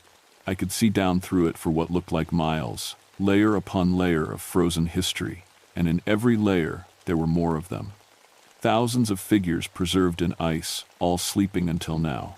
I was studying the ice formations through my binoculars when I noticed something that made my blood freeze. At the edge of my vision, maybe 2 miles away, there was something moving that wasn't blue and glowing. It was yellow and red, human colors. I focused the binoculars and felt my stomach drop. It was a person in winter gear, walking across the ice toward the concentration of holes, moving directly toward the waiting creatures. "No," I whispered, then shouted as loud as I could. "Turn back! Get away from there!" My voice echoed across the glacier, but the figure kept walking. Too far away to hear me. Too far away for me to reach in time. I watched in horror as the person approached the nearest group of creatures. They didn't seem to see them. How could they not see them? The blue figures were standing right there, clear as day in the morning sun. The person walked right through them. That's when I realized the truth. The creatures weren't fully solid yet. They were somewhere between the ice and the real world, still mostly trapped in their frozen prison, but getting stronger. But the person could affect them. As they passed through the group of creatures, the blue figures flickered and became more solid. Like the human presence was feeding them energy, helping them manifest. The singing got louder. I grabbed my pack and started down from the ridge. I had to warn whoever it was, had to get them away from this place before the creatures became solid enough to touch them. I'd made it maybe halfway when the person reached the edge of the largest hole. They stopped and knelt down like they were examining it. Through the binoculars, I could see them leaning over the edge, just like I had the day before. The creatures began to move toward them. "Run!" I screamed, waving my arms. "Get away from there!" The person looked up at the sound of my voice, and I could see their face clearly for the first time. It was a woman, maybe 30 years old, with short dark hair sticking out from under a knit hat. She looked confused, like she couldn't understand why I was yelling. She looked right at the approaching creatures and showed no sign of seeing them. That's when I understood. They were invisible to her. I could see them because I'd been here when they started waking up, because I'd heard their songs and looked into their black eyes. But to her, they didn't exist. The first creature reached her just as I started running down the ice. It passed a hand over her head, almost gentle, like a blessing. The woman shuddered and stood up, looking around with a confused expression. More creatures gathered around her. They touched her arms, her face, her chest. Each touch made them more solid and made her more pale. She started to sway on her feet. "Sarah?" she called out, her voice carrying across the ice. "Sarah, is that you?" There was no one else on the glacier, but she was looking at something I couldn't see. I was still 500 yards away when she smiled and started walking toward the hole. Not the careful, testing steps of someone on dangerous ice. She walked with confidence, like she was walking toward a friend. "Wait for me," she called out. "I'm coming." She reached the edge of the hole and didn't hesitate. She stepped off the edge and fell into the darkness. The singing stopped all at once. The sudden silence was so complete it made my ears ring. I stumbled to a halt, breathing hard in the thin air. The blue creatures were gone, vanished like they'd never been there. The holes were still, open, but the glow had faded. The ice was returning to its normal white color, but I could still feel them down there, waiting, growing stronger. I reached the hole where the woman had fallen and looked down. There was no sign of her, no body, no equipment, nothing. Just smooth ice walls disappearing into darkness. But carved into the ice near the bottom, in letters that glowed with faint blue light, were words in English. "The warm time kills the world. We show you true." I backed away from the hole and tried to process what I'd just witnessed. A person had died. Walked right into a trap I could see, but she couldn't. And somehow, her death had fed the creatures, made them stronger. That's when I heard the sound of an engine. I looked up and saw a small plane circling the glacier. Not Pete's plane, this one was red and white, with research equipment mounted on the wings. It was coming in for a landing. More people, more victims for the creatures to feed on. I ran toward the landing zone, waving my arms and shouting. But I knew they couldn't see the danger any more than the woman had. To them, this would just look like a normal glacier with some interesting ice formations. The plane touched down about a quarter mile from my position. I could see two people inside as the engine shut down. They were gathering their equipment, getting ready to explore. The holes were already starting to glow again. I had to reach them before the creatures did. I had to make them understand that this place was death, even if I couldn't make them see what I could see. But as I ran across the ice toward the plane, I realized something that made my blood freeze worse than the Arctic air. If the creatures needed human contact to become solid, and if each person they touched made them stronger, what would happen when they'd fed on enough people? What would happen when they became solid enough to leave the glacier? The plane's doors opened, and two researchers stepped out onto the ice. They looked around with the excitement of scientists discovering something new and interesting. They had no idea they were standing on top of an army of sleeping monsters that had been waiting for thousands of years to wake up. And those monsters were getting hungrier. I reached the research plane just as the two scientists were unloading their equipment. A man and a woman, both young, both excited to be working on what they probably thought was a routine glacier study. "Get back in the plane," I shouted, still running toward them. "You have to leave, now." They looked up at me with surprise. The man stepped forward, holding up a hand in a peaceful gesture. "Are you okay?" he called out. "I'm Dr. James Chen from the University of Alaska. This is Dr. Lisa Park. Are you injured? I slowed as I reached them, breathing hard. You have to get out of here. This place isn't safe. What's wrong? Dr. Park asked. She was looking around at the glacier, probably seeing the same thing I'd seen when I first arrived, just ice and snow stretching to the horizon. Did you fall? Hit your head? Listen to me. I grabbed Dr. Chen's arm. There are things in the ice, ancient things. They're waking up, and they're dangerous. The two researchers exchanged glances. Dr. Chen's expression was patient but concerned, like he was dealing with someone who'd been alone too long. Sir, what's your name? Dr. Park asked gently. David Thornton. I'm a park ranger. I've been studying this glacier for 15 years, and I'm telling you we need to leave. Right now.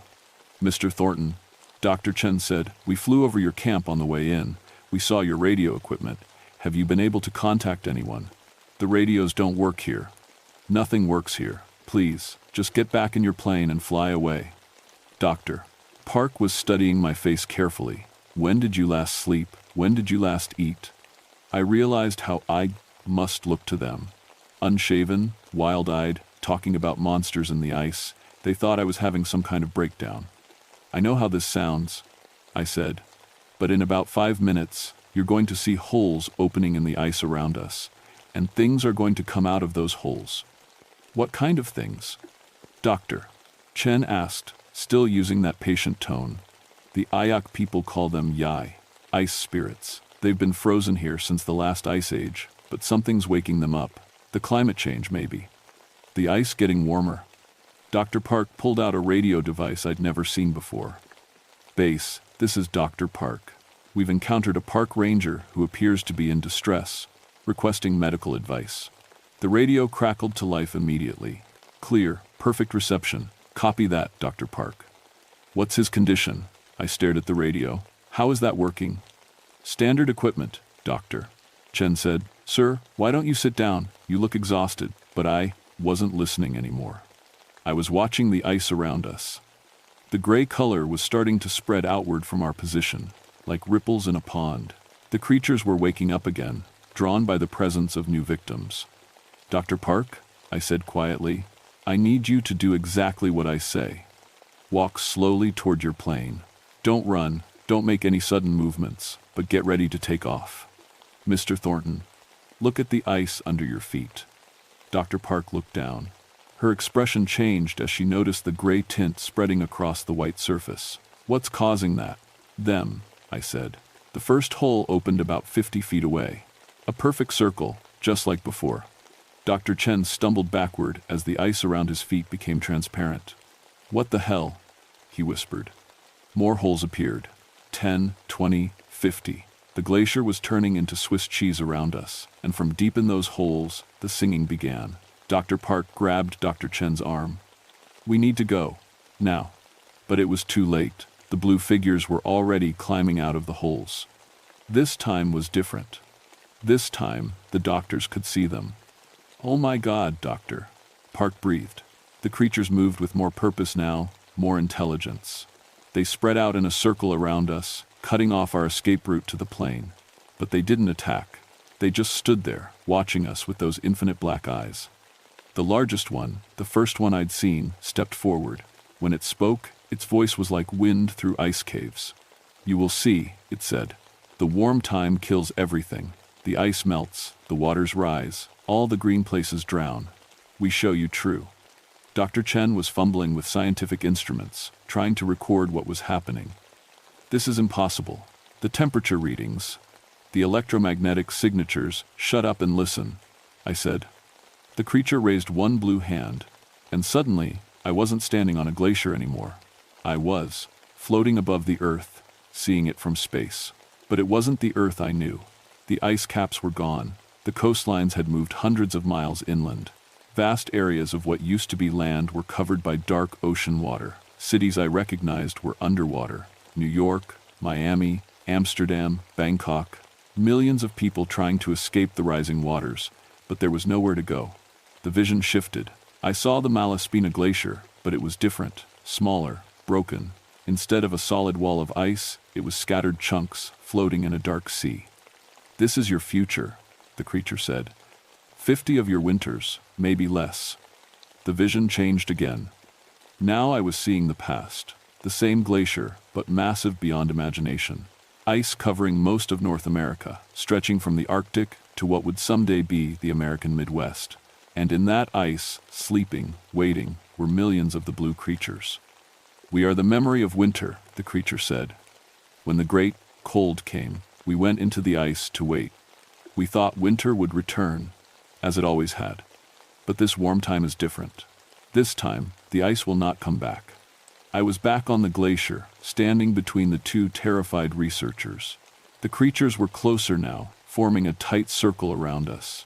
"Why are you showing us this?" Dr. Park asked, her voice shaking. "Because you are the ones who study the ice," the creature said. "You are the ones who know the truth, but do not speak it loud enough. The warm time comes because your people choose comfort over survival. You burn the old carbon. You melt our sleep."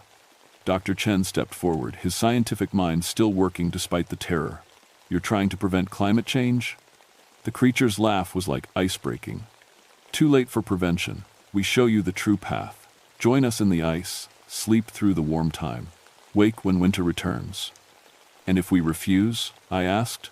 "Then you burn with your world." The singing grew louder. The other creatures began to move closer. I could feel the cold radiating from their bodies, a supernatural cold that had nothing to do with air temperature. "The woman who was here before," I said. "What happened to her?" "She saw the truth. She chose the ice. You killed her. We gave her peace." That's when I understood. They weren't trying to save the world. They were trying to save themselves. By converting humans, by bringing us into the ice with them, they could preserve their own existence through the coming warm age. Dr. Park was backing toward the plane, moving slowly like I'd told her, but the creatures moved to block her path. "There's no escape," the lead creature said. "You have seen, you know the truth. Choose." I looked around at the circle of blue faces, all sad and ancient and completely without mercy. Then I looked at the two researchers who'd stumbled into this nightmare because they wanted to study ice. In my jacket pocket, I had something I'd forgotten about. Emergency flares. Standard equipment for glacier work, in case you needed to signal for rescue. Magnesium flares. They burn at over 3,000 degrees. "I choose," I said, pulling the first flare from my pocket.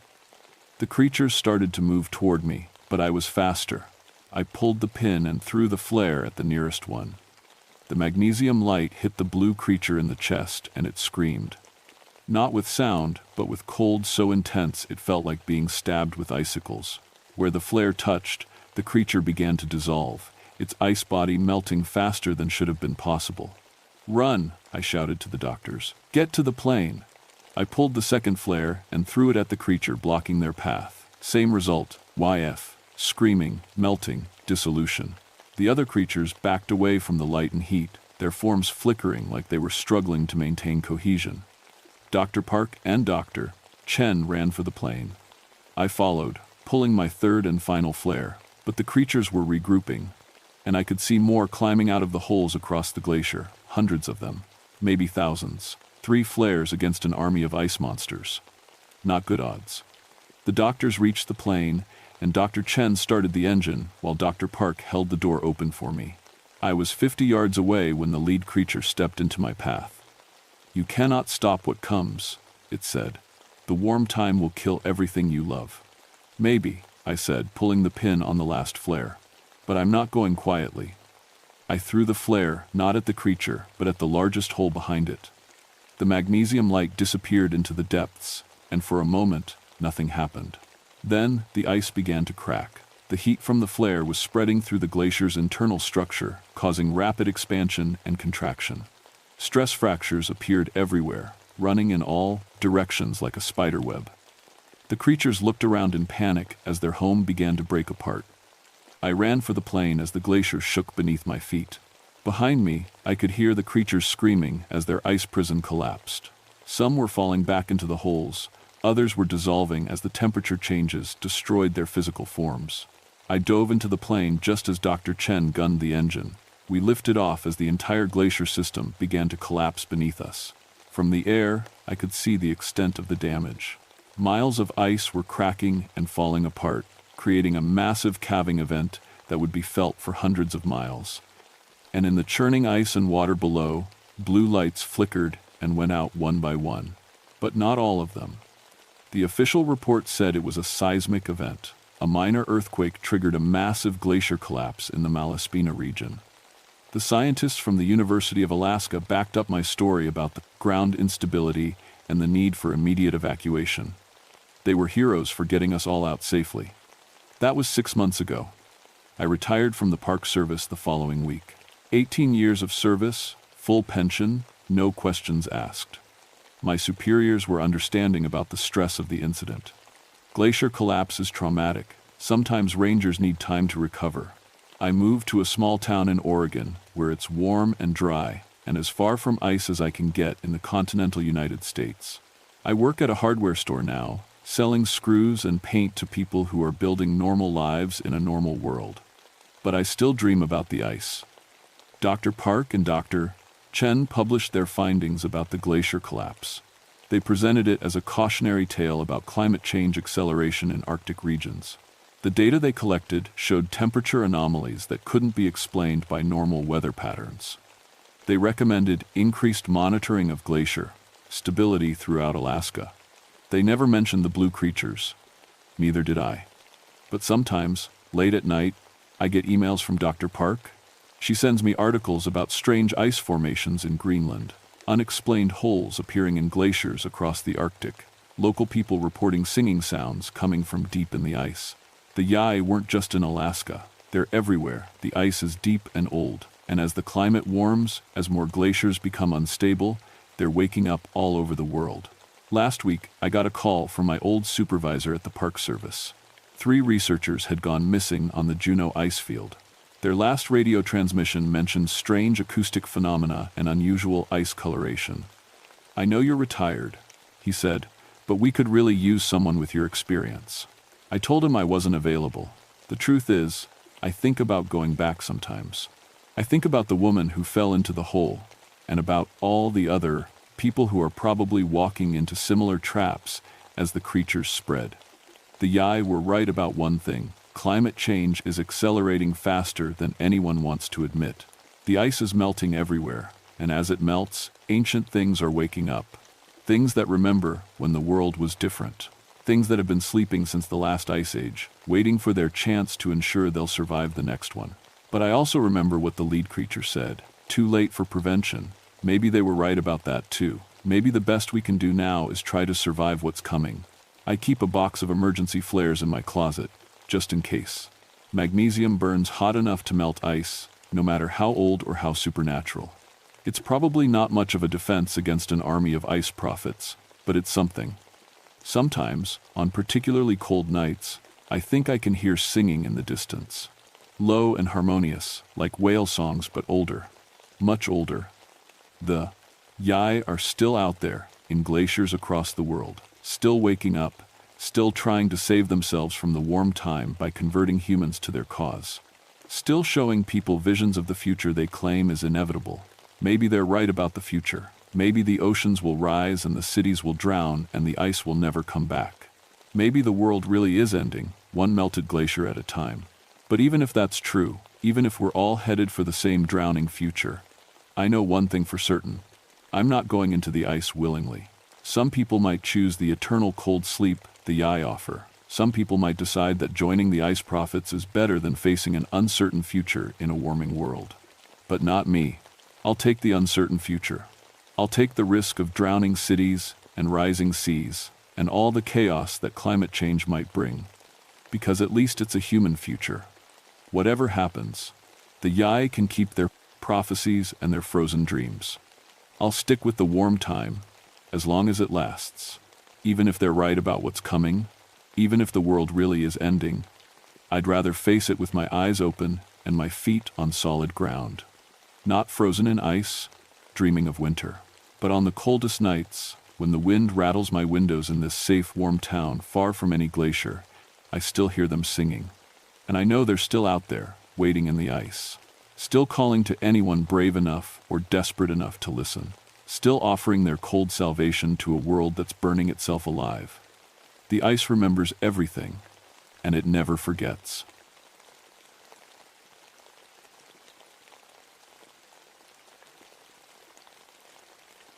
My name is Samuel Blackhorse, and I'm a park ranger. For 14 years, I've worked in some of the most remote places on Earth, but nothing prepared me for what happened at Kobuk Valley National Park in September of 1986. Most people don't know Alaska has a desert, but there it is, 100 miles above the Arctic Circle, 25 square miles of sand dunes that look like they belong in the Sahara, not in a place where winter lasts 8 months. The Great Kobuk Sand Dunes sit in a valley surrounded by spruce forests and tundra, a golden sea of shifting sand that makes no sense in this frozen world. I grew up in Arizona, on the Navajo Nation, so deserts didn't scare me. Sand was sand, whether it was hot or cold. That's what I thought, anyway. The Inupiat elders who lived near the park had different ideas. They called the dunes siku swimmers, a place where things moved through sand like fish through water. Old stories, I figured. Every wild place has its legends. I was wrong. My job that September was routine maintenance, checking weather stations, documenting sand movement, making sure the few hiking trails were safe. The park gets maybe 50 visitors a year, and most of those come in summer. By September, I had the whole place to myself, which was exactly how I liked it. The first snow had fallen 2 nights before I arrived. Not much, just enough to dust the tops of the dunes with white. The contrast was beautiful. Golden sand valleys with white peaks, like someone had sprinkled powdered sugar on desert mountains. I'd brought camping gear for a week-long survey, planning to document how the early snow affected sand stability. I set up camp near the center of the dune field, in a sheltered spot between 2 large ridges. The silence was complete. No birds, no insects, no wind, just the soft whisper of sand grains settling as the dunes slowly shifted in the thin Arctic air.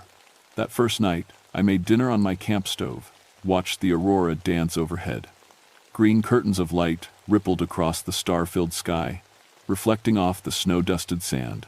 It was peaceful, beautiful. I fell asleep thinking about how lucky I was to see places like this, places where humans were just temporary visitors. I should have paid attention to why the place was so quiet. The next morning, I woke to strange tracks around my tent. Not animal tracks, at least, not like any I'd seen before. They were smooth grooves in the sand, about 3 feet wide, as if something large had been dragging itself in circles around my campsite. The grooves had no beginning or end. They just appeared and disappeared, as if whatever made them had emerged from deep sand, circled my tent, and then vanished back into the earth. I examined the tracks carefully. The sand inside the grooves was packed differently than the surrounding surface, denser, with a strange oily sheen. When I touched it, my fingers came away damp, even though no moisture should exist in this dry environment. My first thought was equipment. Maybe the Park Service had done some kind of survey work I didn't know about, some kind of drilling or soil sampling that left unusual marks. But the grooves curved and twisted in ways that made no mechanical sense. And they were fresh.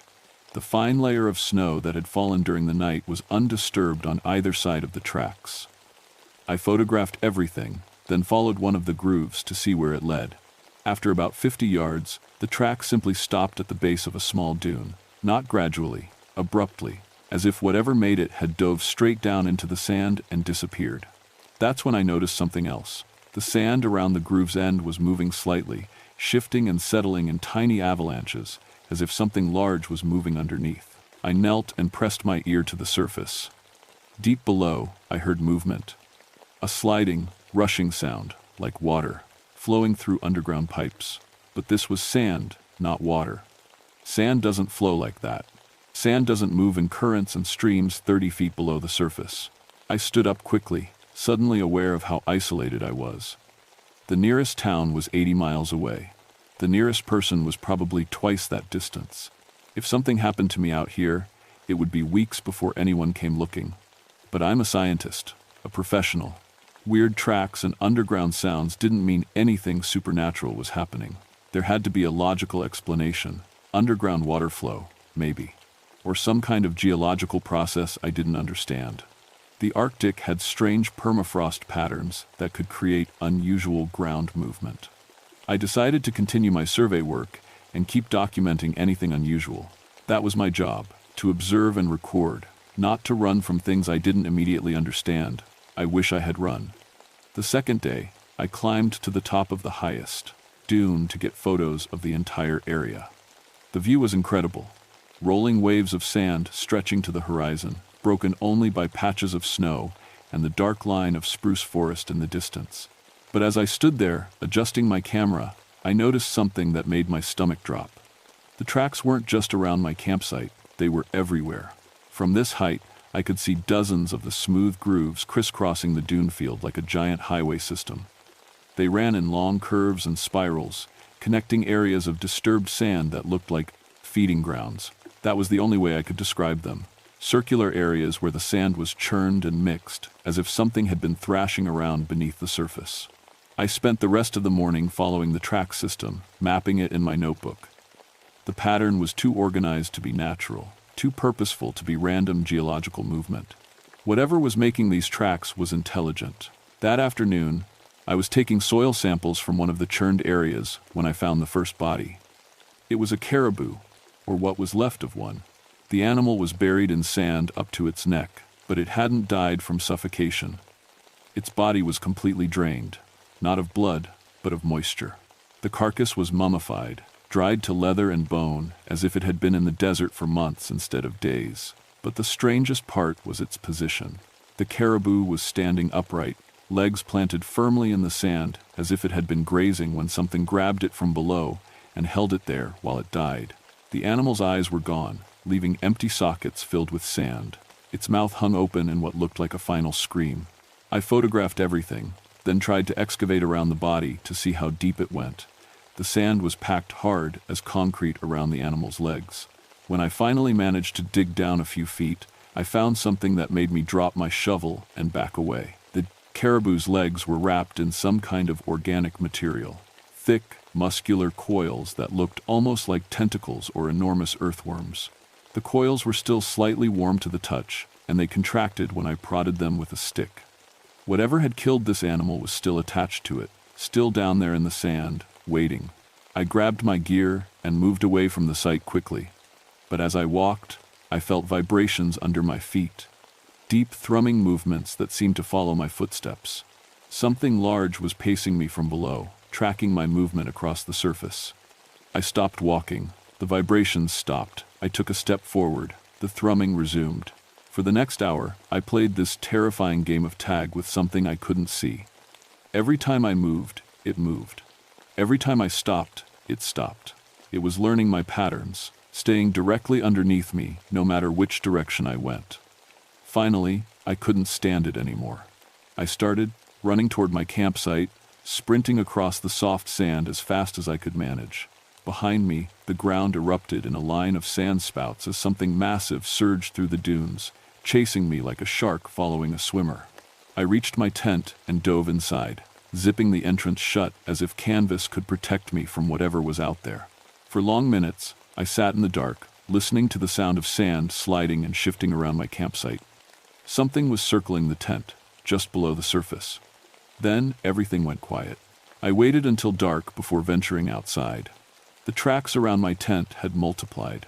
Dozens of grooves now surrounded my small camp in concentric circles, and at the center of each circle was a small pile of sand, shaped like a miniature mountain.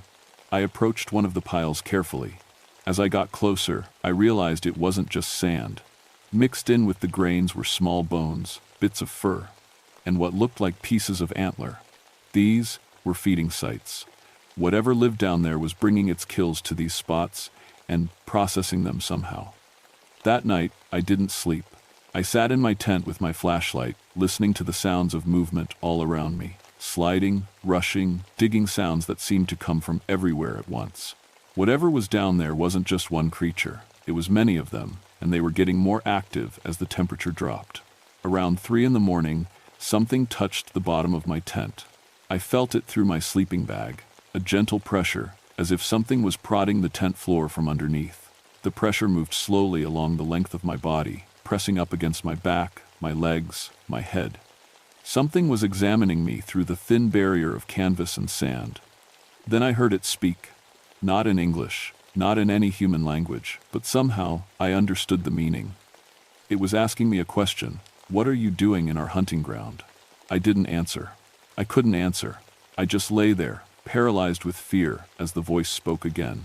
This time it sounded like multiple voices, a chorus of whispers that seemed to come from all directions at once. Surface walker, why do you disturb the deep sand?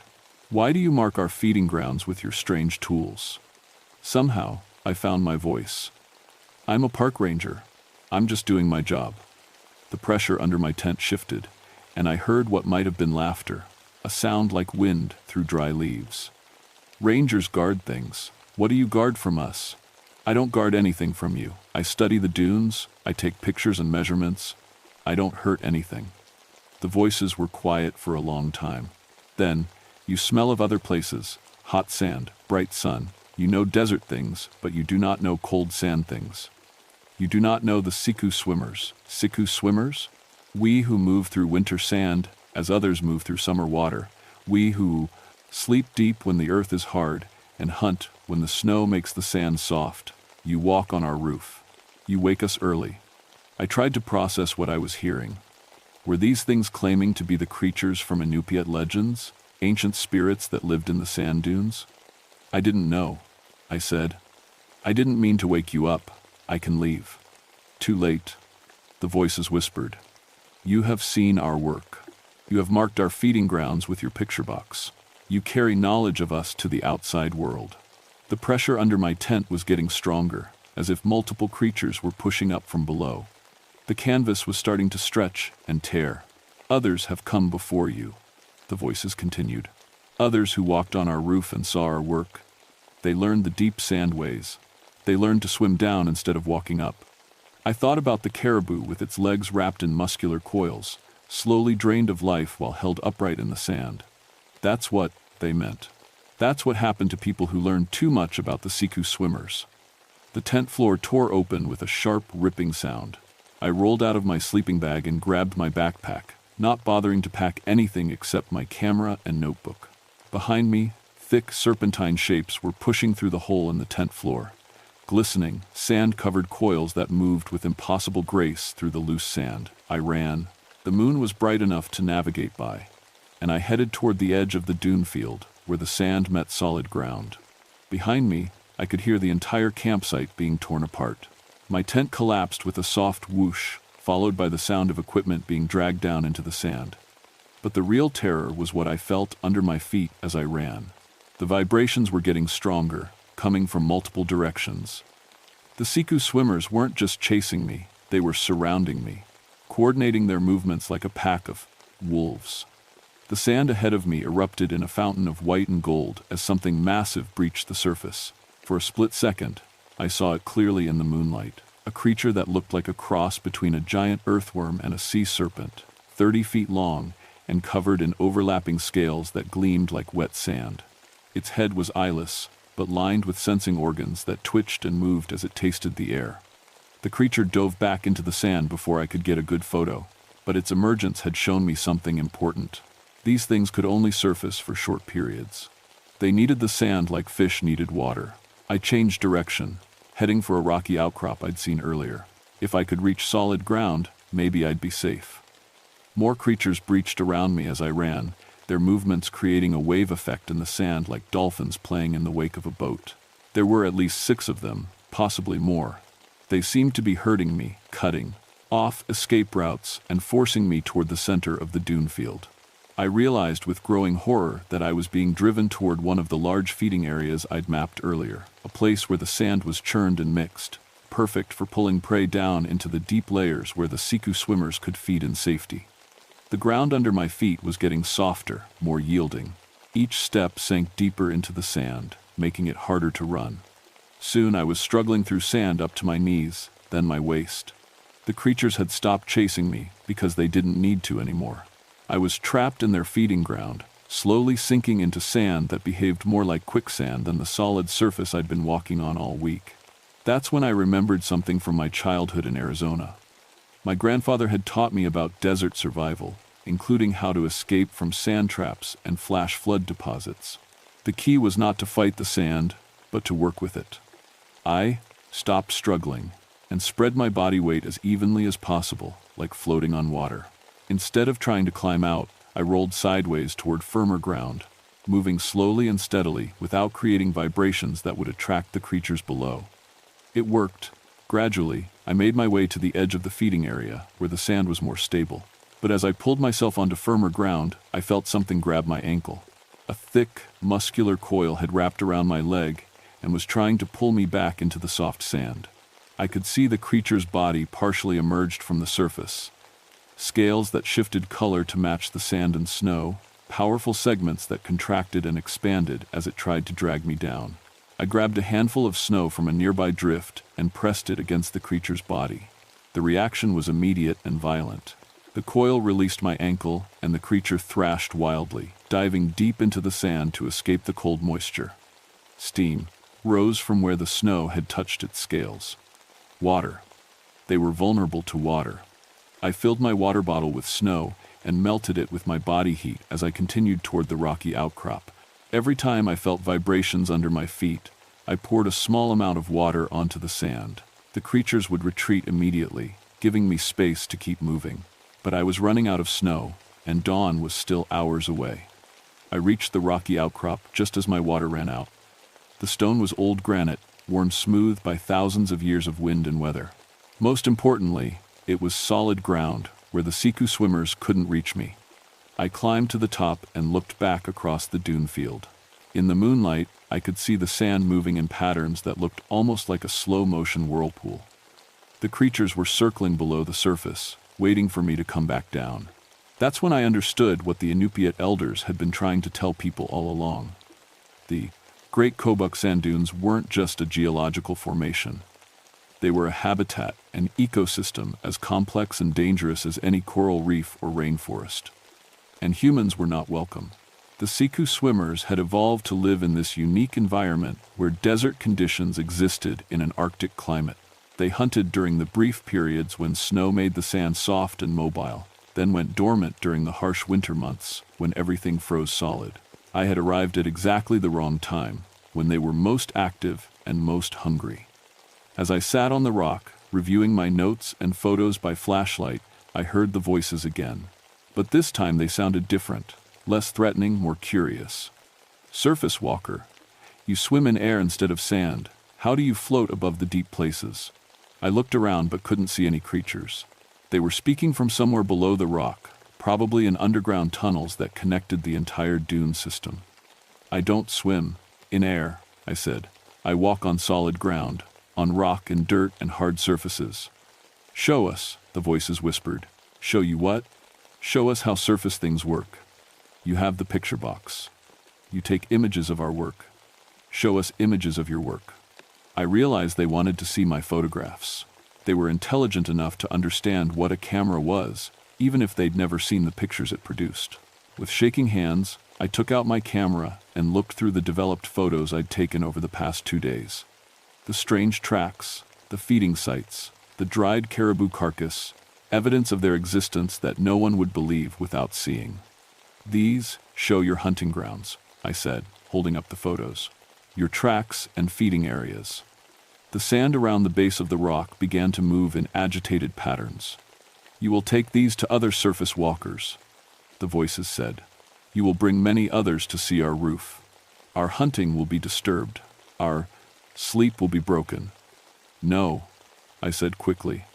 I won't show these to anyone. I'll destroy them. I'll say I didn't find anything unusual. Lies, the voices hissed. Surface walkers always bring others. You cannot help your nature, just as we cannot help ours. The sand around the rock was rising now, forming small dunes that grew higher with each passing minute. The Siku swimmers were building a sand prison around my rocky refuge, trapping me on an island that was getting smaller as the walls grew higher. But they were making a mistake. All that sand movement was creating heat through friction, and the snow mixed in with the sand was beginning to melt. Small trickles of water were running down the sides of the growing sand walls. I started collecting the water in my empty bottle and any other container I could find. When I had enough, I stood at the edge of my rocky platform and poured the water down the sides of the sand walls. The effect was dramatic. The walls collapsed immediately as the creatures fled the water, diving deep to escape. But more importantly, I now understood how to get out of the dune field alive. "I want to make a deal," I called out to the voices. The sand movement stopped. "I'll destroy the photographs and never speak of what I've seen here, but you have to let me leave safely. And you have to promise not to hurt any other rangers or visitors who come here." "What do we gain from this bargain?" the voices asked. "Protection," I said. "I can make sure this place is designated as off-limits to tourists. I can arrange for it to be protected as sacred land that no one can develop or disturb. You'll be able to hunt and sleep in peace." The silence stretched on for several minutes. Finally, "How do we know you will keep this bargain?" I thought about the dried caribou, about the feeling of being stalked by something ancient and powerful, about the voices that spoke from deep sand. These creatures were part of an ecosystem that had existed for thousands of years before the first human set foot in Alaska. They had as much right to exist as any other wildlife. "Because I understand what you are now," I said. "You're not monsters, you're just trying to survive in a world that's changing too fast. I won't be the one to destroy that." The sand around the rock began to settle and smooth out. Slowly, carefully, I climbed down from my refuge. The ground felt solid under my feet again, and the vibrations had stopped. I walked across the dune field in the growing light of dawn, following my original tracks back toward where I'd left my camping gear. Most of it was buried or destroyed, but I managed to salvage enough supplies to make it to my pickup point.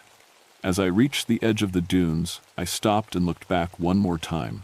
The rising sun painted the sand in shades of gold and pink, and everything looked peaceful and empty. Just another beautiful wilderness area where nothing unusual ever happened. I exposed all my film to the light, destroying the photographs. Then I hiked to the landing strip where the bush pilot was scheduled to pick me up. I never filed a report about what happened in the Kobuk Dunes. My official documentation stated that the area showed normal seasonal changes with no unusual wildlife activity or geological features requiring further study. I recommended that the central dune field be designated as a restricted area to prevent damage to the fragile sand ecosystem. The Park Service accepted my recommendations without question. The Great Kobuk Sand Dunes were quietly reclassified as a research preserve with limited public access. Visitors were restricted to guided tours that stayed on the edges of the dune field, away from the central hunting grounds of the Siku swimmers. But keeping that promise came with a price I hadn't expected. For months after leaving the dunes, I had dreams about moving through sand as if it were water. I would wake up with the taste of grit in my mouth and the feeling that something was calling to me from far away. The dreams were so vivid that I started sleeping on the floor instead of my bed, curled up on hard surfaces that reminded me of rock instead of sand. My supervisor noticed the change in my behavior and recommended I take some time off. I spent 3 weeks in the desert near my childhood home, walking the familiar trails and trying to convince myself that sand was just sand. But even in the bright Arizona sun, I found myself listening for sounds from underground, watching for the telltale signs of something moving beneath the surface. The Siku swimmers had marked me somehow, not physically, but mentally. They had shared their underground world with me, and part of me would always be aware of the hidden places where things moved through earth as easily as birds moved through air. I returned to work eventually, but I never volunteered for assignments in sandy areas. I stuck to forests and mountains, places where the ground was solid and the only things moving underground were roots and worms. My colleagues thought I'd developed an aversion to desert work after too many years in hot climates. If only they knew. 3 years later, I heard about a research team that wanted to study the Kobuk Dunes for a documentary about Arctic ecosystems. They'd heard rumors of unusual geological features and wanted to investigate with ground-penetrating radar and deep core samples. I made some phone calls and had their permits denied. Told the Park Service that the area was too sensitive for that kind of intrusive research, that it might damage the delicate sand formations. It wasn't entirely a lie. But late at night, when the wind is blowing just right, I sometimes think I can hear voices carried on the air from 1,000 miles away. Whispers from the deep sand, thanking me for keeping our bargain, reminding me that some places on Earth belong to creatures older and stranger than anything we can imagine. The Siku swimmers are still out there, hunting in their golden wilderness above the Arctic Circle. They sleep through the long winters when the sand freezes hard as stone, and wake when the first snows make their world soft again. They remember the surface walker who kept his promise, and they honor our agreement. I hope they always will.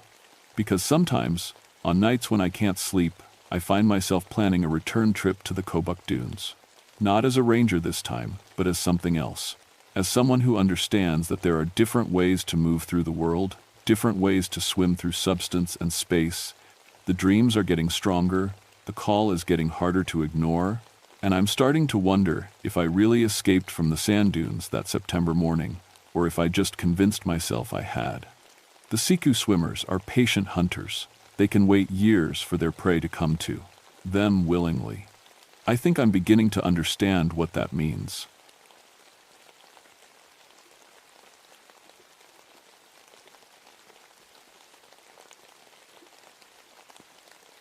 My name is Patricia Wolf, and I've been a park ranger for 21 years.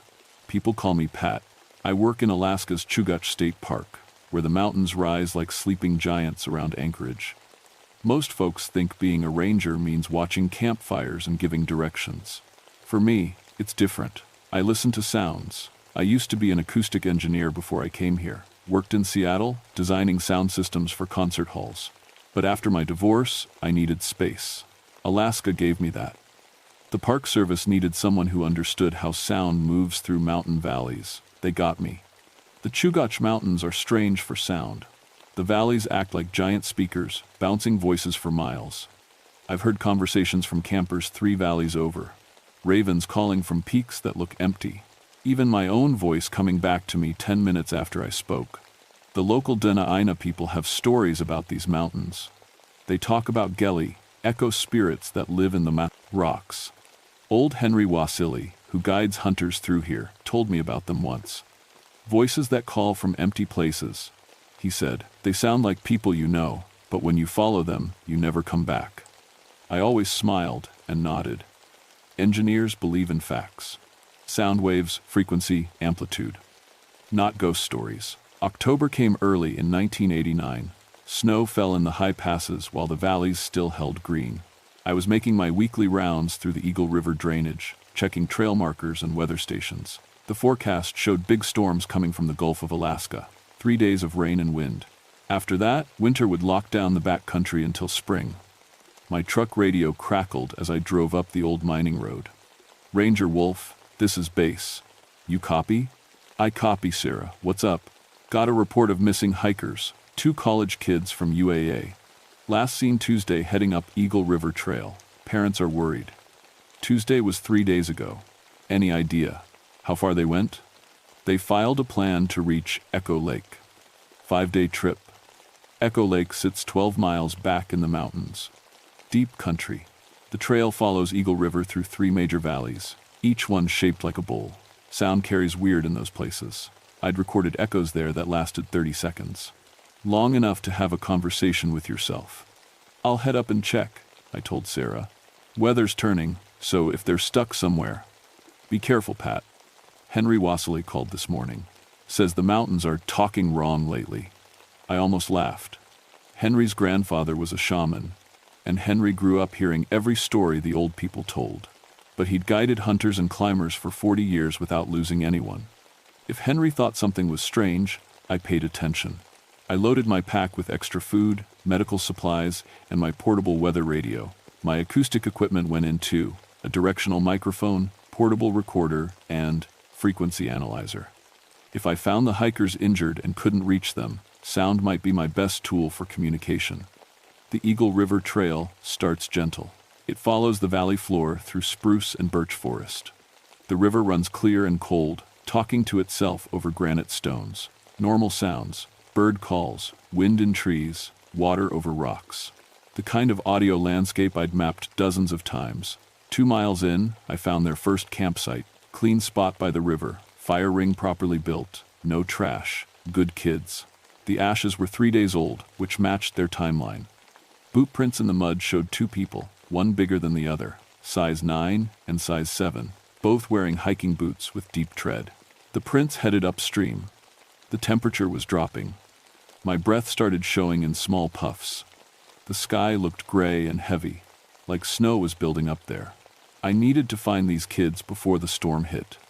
3 miles further, I reached the first acoustic anomaly zone. The valley narrowed into a funnel shape, with rock walls rising 300 feet on both sides. I called this spot the amplifier because it made every sound 10 times louder. Footsteps became thunder, a whisper carried for half a mile. I stopped to listen. The normal sounds were all there: river, wind, my own breathing. But something felt different. The quality of the echo had changed. Usually, when I clapped my hands in this spot, the echo came back clear and sharp. Now it sounded muddy, like the rock walls were tired.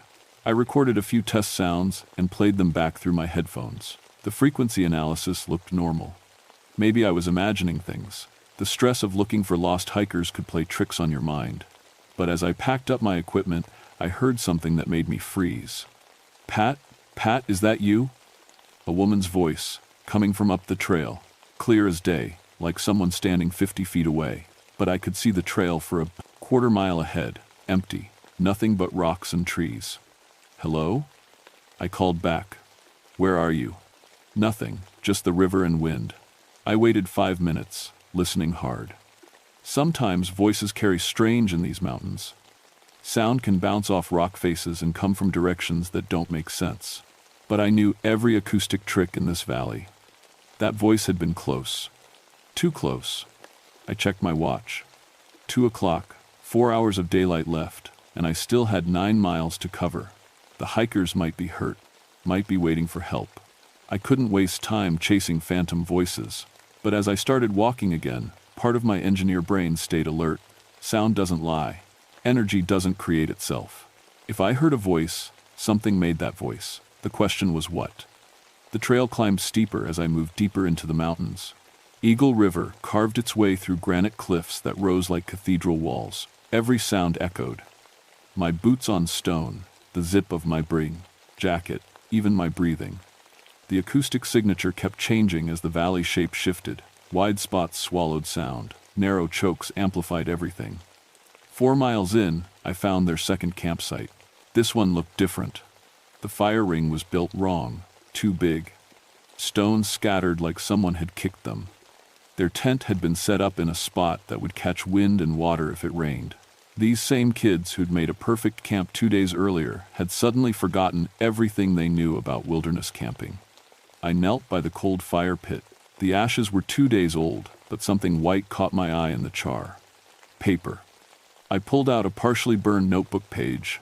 Most of it was gone, but I could read a few words in blue ink. Hearing voices all night. Sarah keeps answering, but she's right here sleeping. Echoes coming too fast. Doesn't make sense. My skin went cold.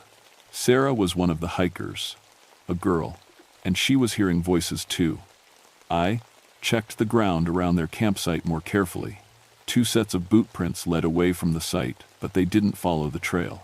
Instead, they headed straight up the valley wall, a steep climb through loose rock and thick brush. No experienced hiker would go that way. It was dangerous and led nowhere. I followed the prints for 50 yards. They stopped at a sheer rock face, just stopped, like the hikers had walked into solid stone and vanished. "What the hell?" I said out loud. My voice came back to me from 3 different directions. The echoes overlapped and mixed until they sounded like other people talking, like a conversation I couldn't understand. I pulled out my recorder and spoke into it. "This is Patricia Wolf, Eagle River Trail, Mile 4. Time is 3:15 p.m., October 12th, 1989. I'm following tracks that end at a rock face." I played it back immediately. My voice sounded normal on the recording, but when I spoke those same words out loud again, the echoes came back distorted, stretched out, like the mountain was chewing on my words before spitting them back. I tried to think like an engineer. Sound was energy moving through air. It bounced off surfaces according to physics. Angle of incidence equals angle of reflection. The shape of surfaces determined frequency response. Everything had a scientific explanation, but I'd never heard echoes that sounded tired before. I backtracked to the trail and kept climbing. The hikers had to be somewhere ahead. Maybe they'd gotten confused, followed the wrong path, doubled back. People made mistakes in the wilderness. Panic could make you do stupid things.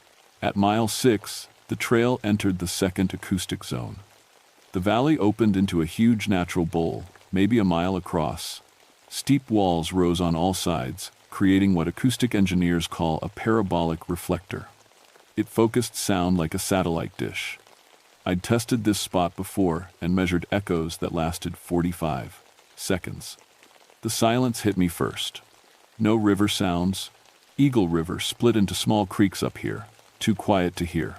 No wind in the trees. No bird calls. Even my footsteps seemed muffled, like the air itself was thick. I stopped in the center of the bowl and clapped my hands. The echo should have been massive, rolling around the walls like thunder. Instead, I heard a weak clap that died fast. Like the rock walls were absorbing the sound instead of reflecting it. That was impossible. Granite doesn't absorb sound. It's one of the most reflective materials in nature. I set up my equipment and ran a full acoustic analysis.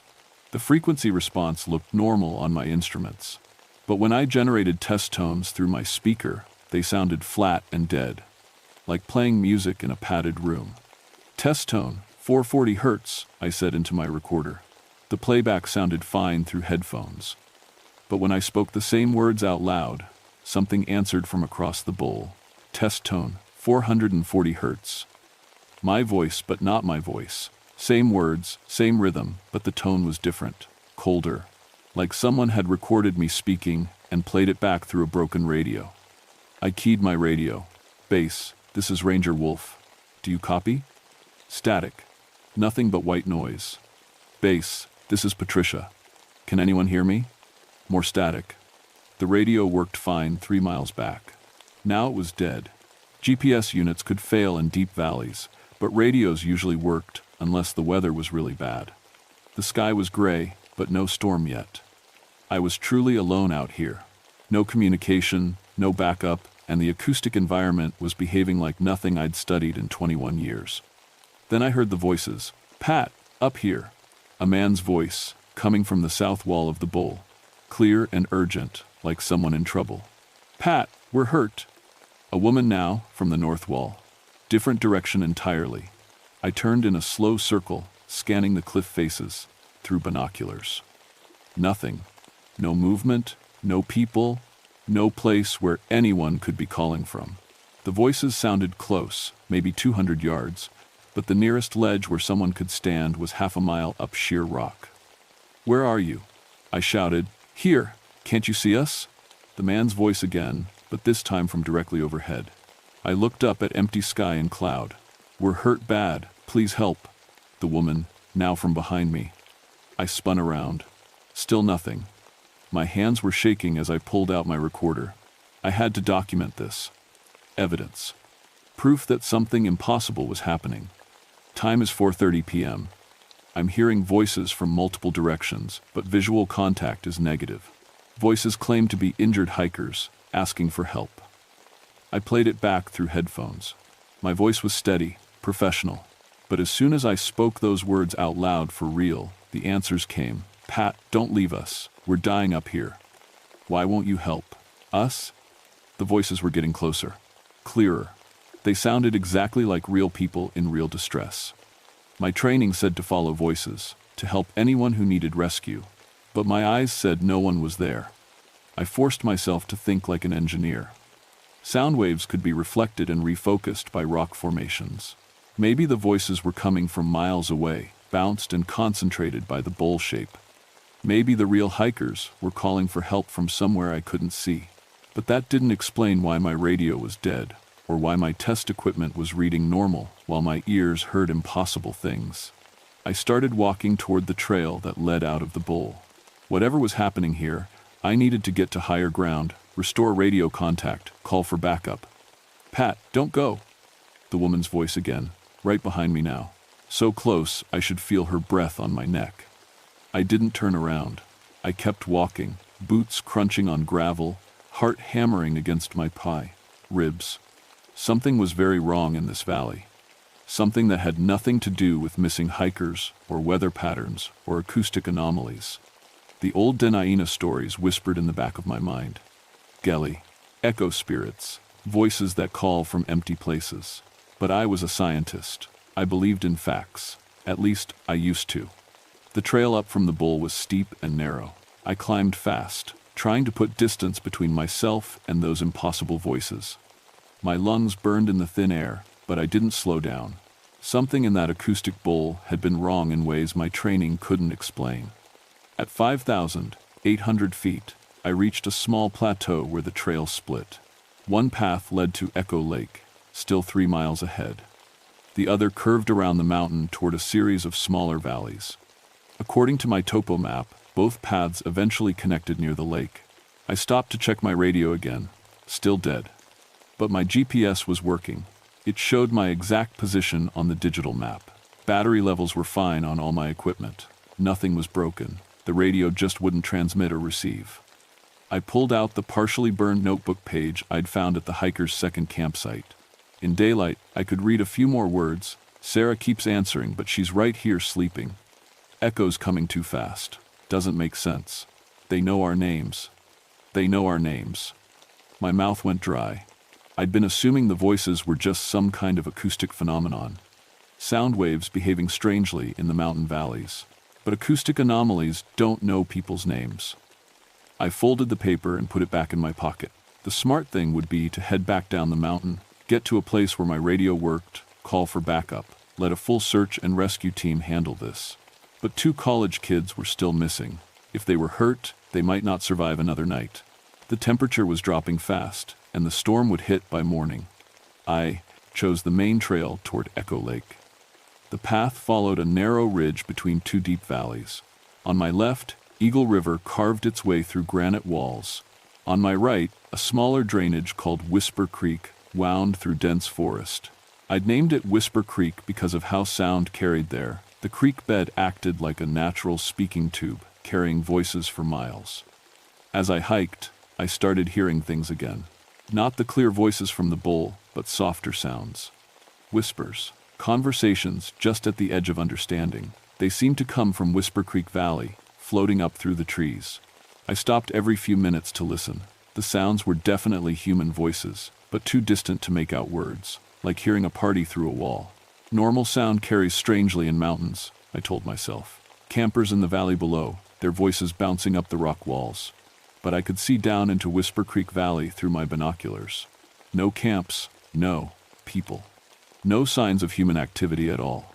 The whispers kept following me.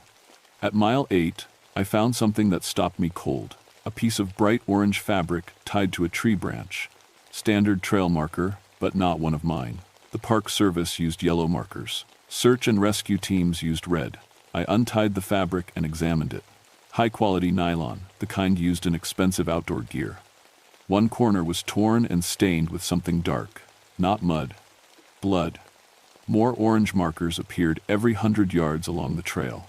Someone was leaving a trail, but the markers led away from the main path, down into Whisper Creek Valley. I followed them. The descent was steep and treacherous. Loose rocks skittered away under my boots. Tree roots tried to trip me. But the orange markers continued, always visible, always leading deeper into the valley. The whispers grew louder as I descended, multiple voices now, overlapping and mixing. I caught fragments, single words, that sounded familiar. My name. Help. Lost. Cold. A quarter-mile down, I found their 3rd campsite. This one was a disaster. The tent was shredded, hanging in tatters from broken poles. Sleeping bags were scattered and torn open, their down filling floating in the wind like snow. Food containers were smashed and empty. It looked like bears had destroyed everything. But there were no bear tracks. Only human boot prints, the same size 9s and 7s I'd been following all day. I searched through the wreckage. Most of their gear was ruined, but I found a camera with film still in it. The last few shots might tell me what happened. I also found a notebook, water-stained but readable. The handwriting was shaky, like someone writing in a hurry or in the dark. Day 3. Can't sleep. Voices all night. Sarah says she hears her dead brother calling. But Tom died 2 years ago. I keep hearing my mom, but she's in Seattle. The echoes are wrong. They answer before we speak. They know things they shouldn't know. Day 3. Later, trail markers appeared this morning. Orange cloth, leading down toward the creek. We didn't put them there. No other hikers in this area. But someone wants us to follow. Day 3. Afternoon. Following the markers, Sarah says we should go back. But the voices are promising help. They sound so real, so close, just need to follow them to where the people are waiting. The notebook ended there. I looked around the destroyed campsite. The orange markers continued down the valley, following Whisper Creek toward its headwaters. The hikers had been led here by voices they thought belonged to real people, just like I was hearing voices now. Pat. I spun around. A woman's voice, clear as day, coming from downstream along the creek. Pat, we found them. A man's voice now, from upstream. They're hurt but alive. You need to come help. The voices sounded like other park rangers. People I worked with. Professional, calm, competent. The kind of voices you trusted in an emergency. But I was alone in this valley. The nearest ranger was 30 miles away. I pulled out my recorder with shaking hands. Time is 6:45 p.m. I'm at the hikers' destroyed campsite in Whisper Creek Valley, hearing voices claiming to have found the missing hikers. When I played it back, my voice sounded terrified. But when I spoke those same words out loud, the responses came immediately. Pat, stop wasting time with that recorder. People are dying while you stand there talking to yourself. Follow the markers. We're waiting. The voices knew about my recorder. They were responding to what I said in real time, like a conversation. This wasn't acoustic reflection or atmospheric phenomena. This was something that could hear me, understand me, and respond. Something intelligent. I started backing away from the creek, toward the trail that led up the valley wall. Every instinct screamed at me to run. Get out of this valley, get back to civilization, let someone else deal with whatever was happening here.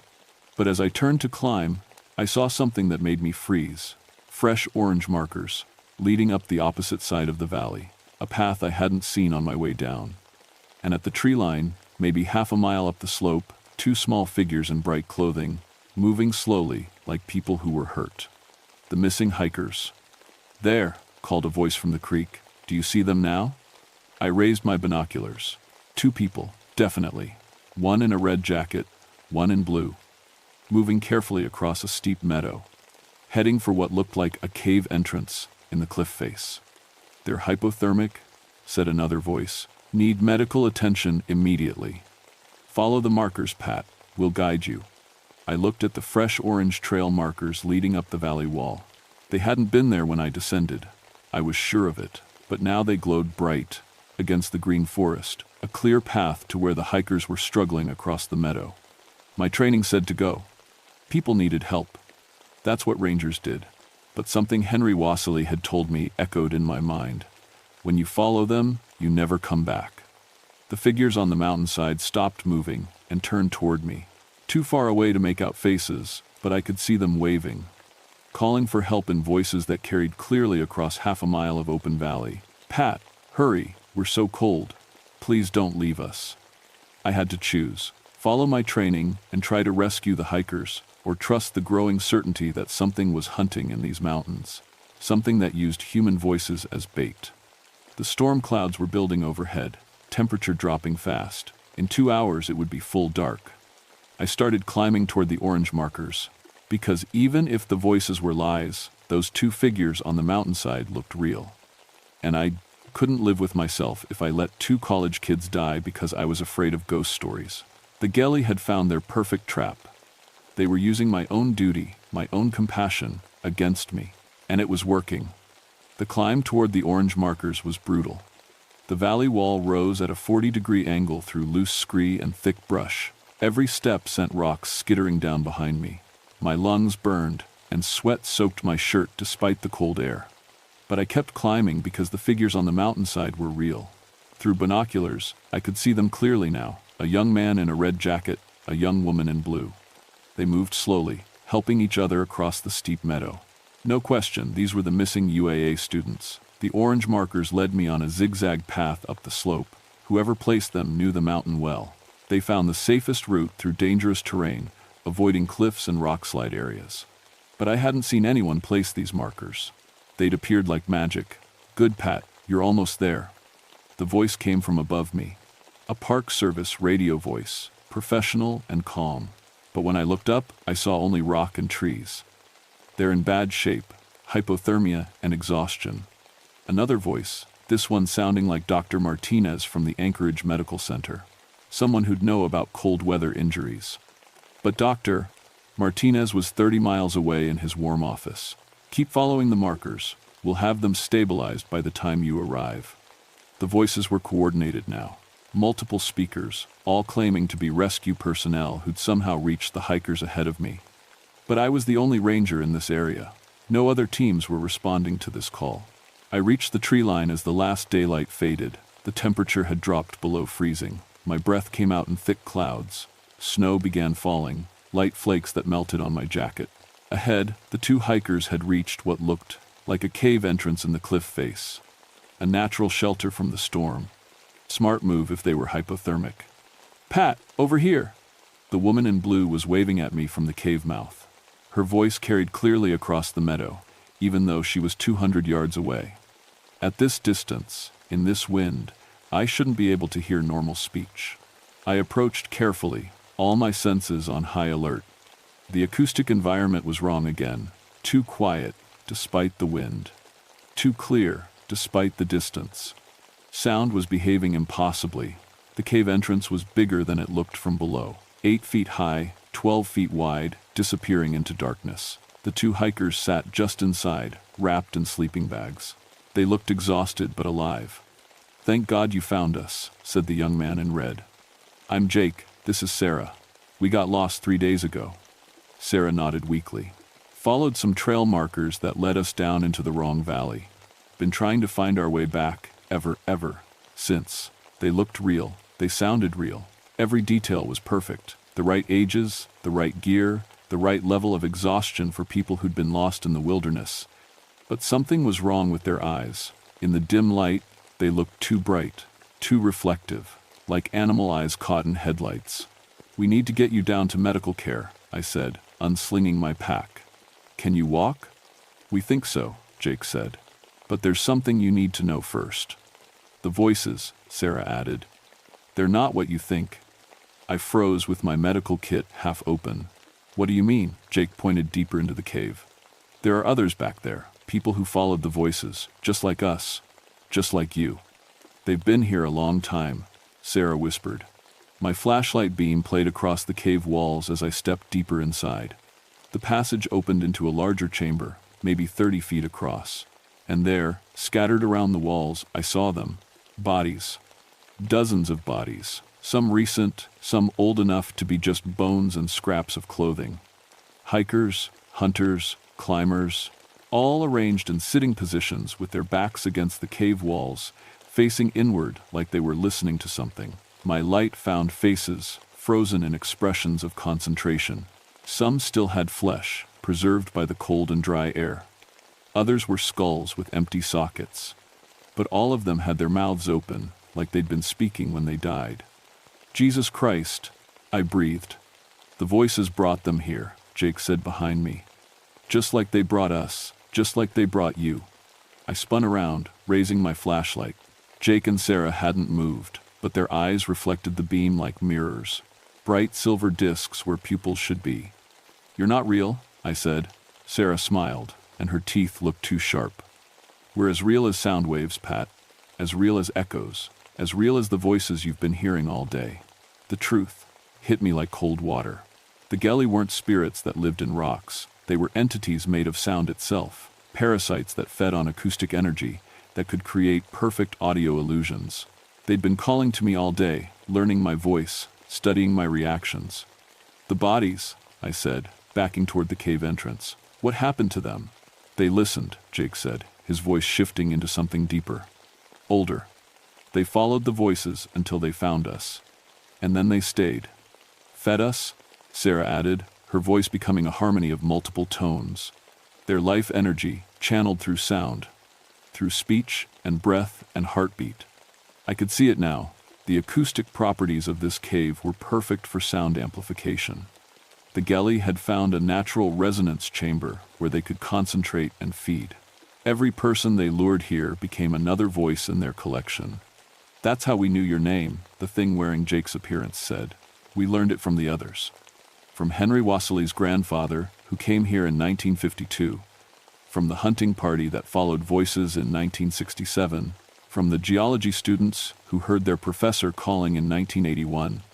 We know all their voices, Sarah's form added, all their words, all their memories of sound, the orange markers, the destroyed campsite, the radio dead zone. It had all been designed to herd me here, like a sheepdog driving prey towards slaughter. I pulled out my recorder and held it like a weapon. The Geli froze, their silver eyes fixed on the device. "What's wrong?" I said. "Afraid of your own voices played back?" "Electronics disrupt our resonance," Jake admitted. "But your batteries won't last forever." I checked the recorder's display, half power remaining. Maybe 2 hours of operation. "And when they die," Sarah said, "you'll hear us perfectly. You'll listen to us sing. You'll want to stay and add your voice to ours." I had to get out of the cave. Back to open air, where sound could disperse, where their acoustic trap couldn't hold me. But the entrance was 50 feet away, and the Geli were between me and freedom. I played back my recorded voice at full volume. Time is 6:45 p.m. I'm at the hikers' destroyed campsite. The fake Jake and Sarah screamed and covered their ears. The sound of my own recorded voice seemed to cause them physical pain. Their forms flickered and wavered like mirages. I ran for the entrance. Behind me, the cave filled with voices, dozens of them, all the people the Geli had consumed over the years. They called my name, begged me to stay, promised to help me if I'd just turn around and listen. But I kept running, playing my recorded voice on loop. The electronic playback created interference with their acoustic illusions, breaking their hold on the cave's resonance. I burst out into the snowy night and started down the mountainside. No trail now, just a steep descent through loose rock and wind-bent trees. I fell a dozen times, skinning my knees and palms, but I didn't stop. The voices followed me down the mountain.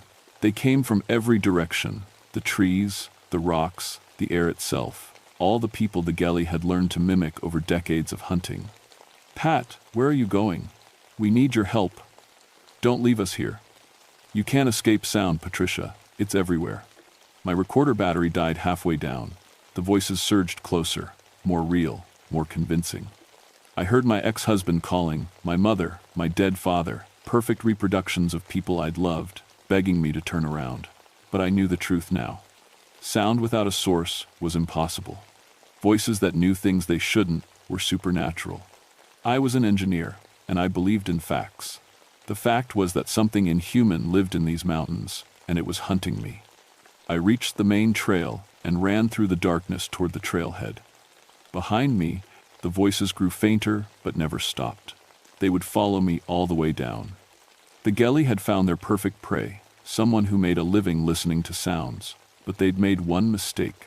They'd shown me their true nature, and now I knew how to fight back.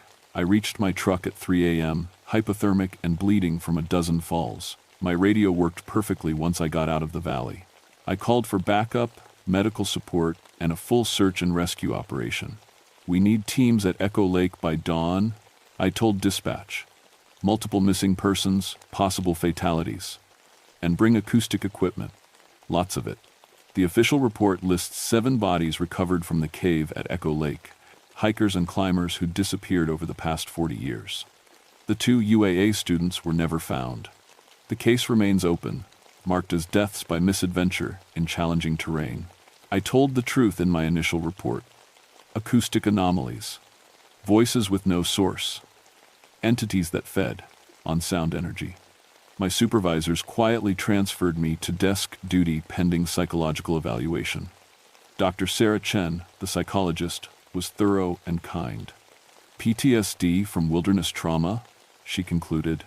"Auditory hallucinations brought on by isolation and stress, completely treatable." I let her think that. It was easier than fighting the system, but I kept studying the acoustic properties of the Chugach Mountains, kept mapping sound patterns and frequency anomalies, kept tracking reports of missing hikers in valleys with unusual echo characteristics. The pattern was there if you knew how to look. Every 10 to 15 years, people disappeared near natural acoustic amplifiers, caves, bowl-shaped valleys, narrow canyons, always in places where sound behaved strangely. I built a database, cross-referenced missing persons reports with geological surveys, identified 17 locations across Alaska where the Geli might be hunting. Henry Wassily helped. His grandfather's stories filled in gaps in the historical record. The Dunaina had known about these entities for centuries. They called them Geli, sound thieves, voices that call from empty places.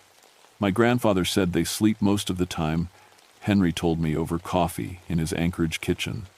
Only wake up when they get hungry. Usually that's every few years. How did your people fight them? Silence, he said simply. Drums filled with sand, thick furs over the ears. When you can't hear them, they can't hunt you. I started carrying noise-canceling headphones on every hiking trip, industrial grade, the kind aircraft mechanics use. When the voices started, I put them on and hiked by sight alone. It worked. I've crossed through 3 Geli territories since the Echo Lake incident. Each time, I saw the orange markers appear, heard voices calling my name, but the headphones blocked their acoustic influence.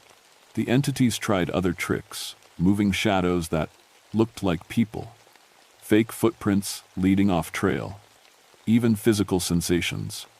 Phantom touches on my shoulders, the feeling of someone walking behind me, but without their perfect audio illusions, they couldn't complete the hunt.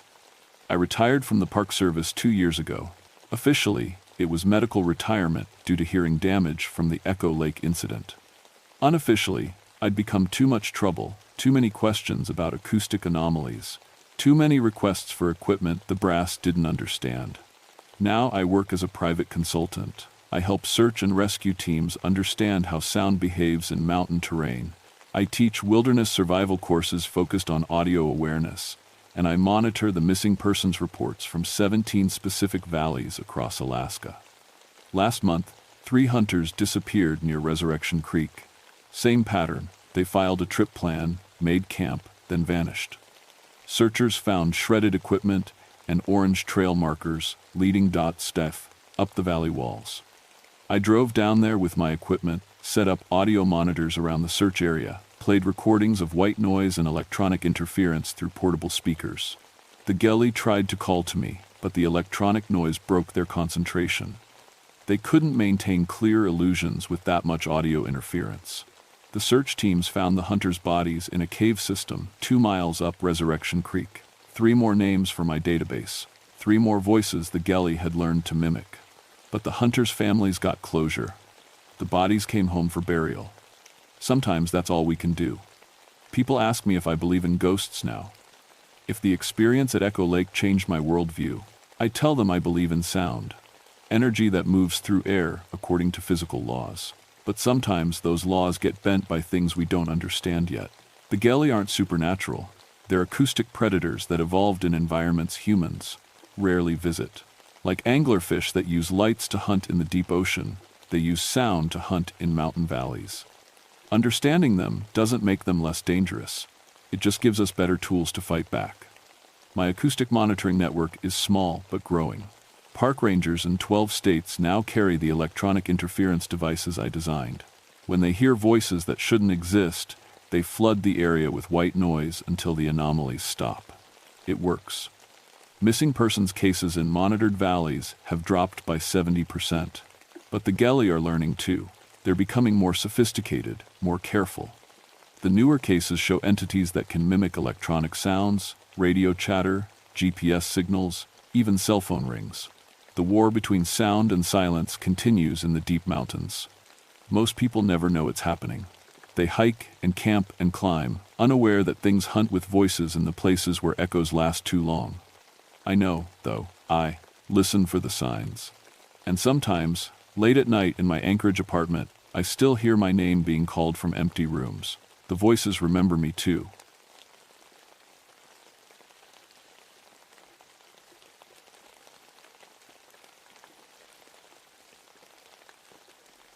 My name is Rebecca Northwind, but everyone calls me Becca.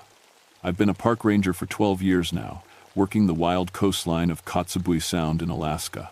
People think my job is all about telling tourists not to feed the bears, but out here, 45 miles from the nearest town, it's mostly about keeping folks alive in one of the most dangerous places on Earth.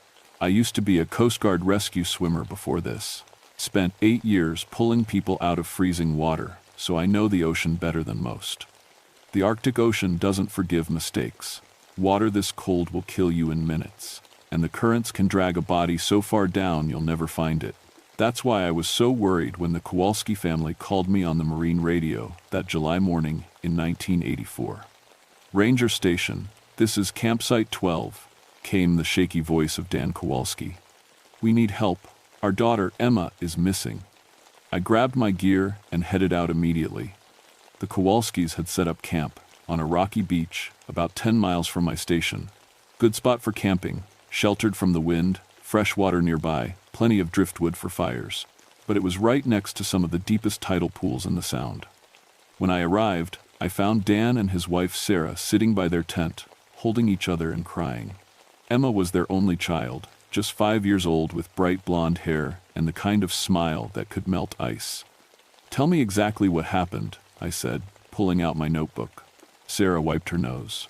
We were making breakfast this morning. Emma was playing by the water, picking up shells. She loves shells. How far was she from you? Maybe 20 feet, Dan said. We could see her the whole time. Then Sarah went into the tent to get the coffee, and I was tending the fire. When I came back out, Sarah continued, she was gone. Just gone. We've been calling her name for 2 hours. I looked toward the water. The tide was coming in, covering the lower rocks with cold, dark waves. If Emma had fallen in, the current would have carried her out fast. Did you hear anything? A splash or crying? They looked at each other. Sarah spoke quietly. We heard singing. Beautiful singing, like a woman's voice. We thought it was maybe someone on a boat passing by. Did you see a boat? No. And the singing seemed to come from the water itself. I felt a chill that had nothing to do with the Arctic air. In 12 years working these waters, I'd learned to listen when something felt wrong. And this felt very wrong. I called for a full search and rescue team. Within 3 hours, I had 2 dive boats and 6 experienced divers combing the waters around the campsite. We searched every tidal pool, every underwater cave, every piece of kelp forest where a small body might get caught. We found nothing. Not Emma, not her clothes, not even a single piece of evidence that she'd ever been near the water. It was like she'd simply vanished into thin air. But while we were searching, I noticed something strange. The water was cold, much colder than it should be in July. My thermometer read 42 degrees, a full 15 degrees below normal for this time of year. And the sea life was acting weird. Seals that usually lounged on the nearby rocks had disappeared. Even the seabirds had moved inland. It's like everything's running away from something, said Mike Torres, one of the Coast Guard divers helping with the search. As the sun started to set, we called off the search for the day. The Kowalskis went back to town with the Coast Guard, heartbroken and confused. I stayed behind to do one more sweep of the area. That's when I saw them. Footprints in the wet sand leading from the campsite straight into the surf. Small footprints, the right size for a 5-year-old girl. They went into the water and never came back out. But here's what made my blood run cold. The footprints were perfectly preserved in the sand, even though the tide had come and gone twice since Emma disappeared. Nothing should last that long on this beach. I took photos and measurements, but I didn't tell anyone about them. Not yet. In my experience, when things don't make sense, it's better to keep quiet until you understand what you're dealing with. I spent that night in my cabin, staring at the photos and trying to come up with a logical explanation. Maybe Emma had sleepwalked. Maybe someone had taken her and made fake footprints to throw us off. Maybe the tides had been different than I thought. But deep down, I knew something else was happening here. Something that had nothing to do with normal drowning or kidnapping. I thought about the singing Sarah had mentioned, the way all the animals had fled the area, the impossible footprints. And I remembered the stories my grandmother used to tell me when I was little. Old Inupiaq stories, about things that lived in the deep water and stole children in the night. The next morning brought fog so thick I could barely see 10 feet in any direction.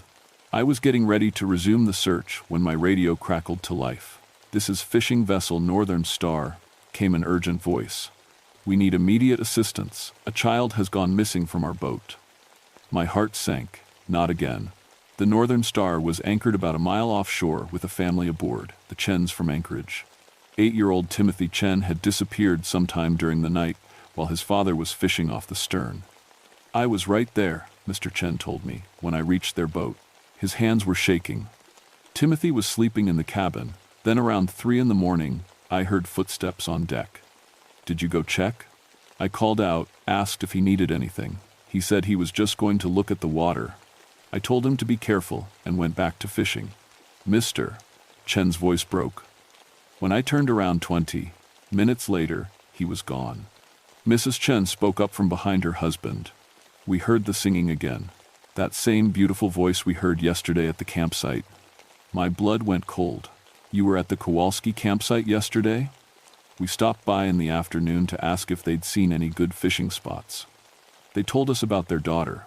Such a tragedy. I organized another search, but this time I brought underwater cameras. If children were somehow ending up in the water, I needed to see what was down there. Mike Torres dove with me to about 40 feet, following the anchor line down. The water was even colder than yesterday, now reading 38 degrees. Fish that should have been everywhere were completely gone.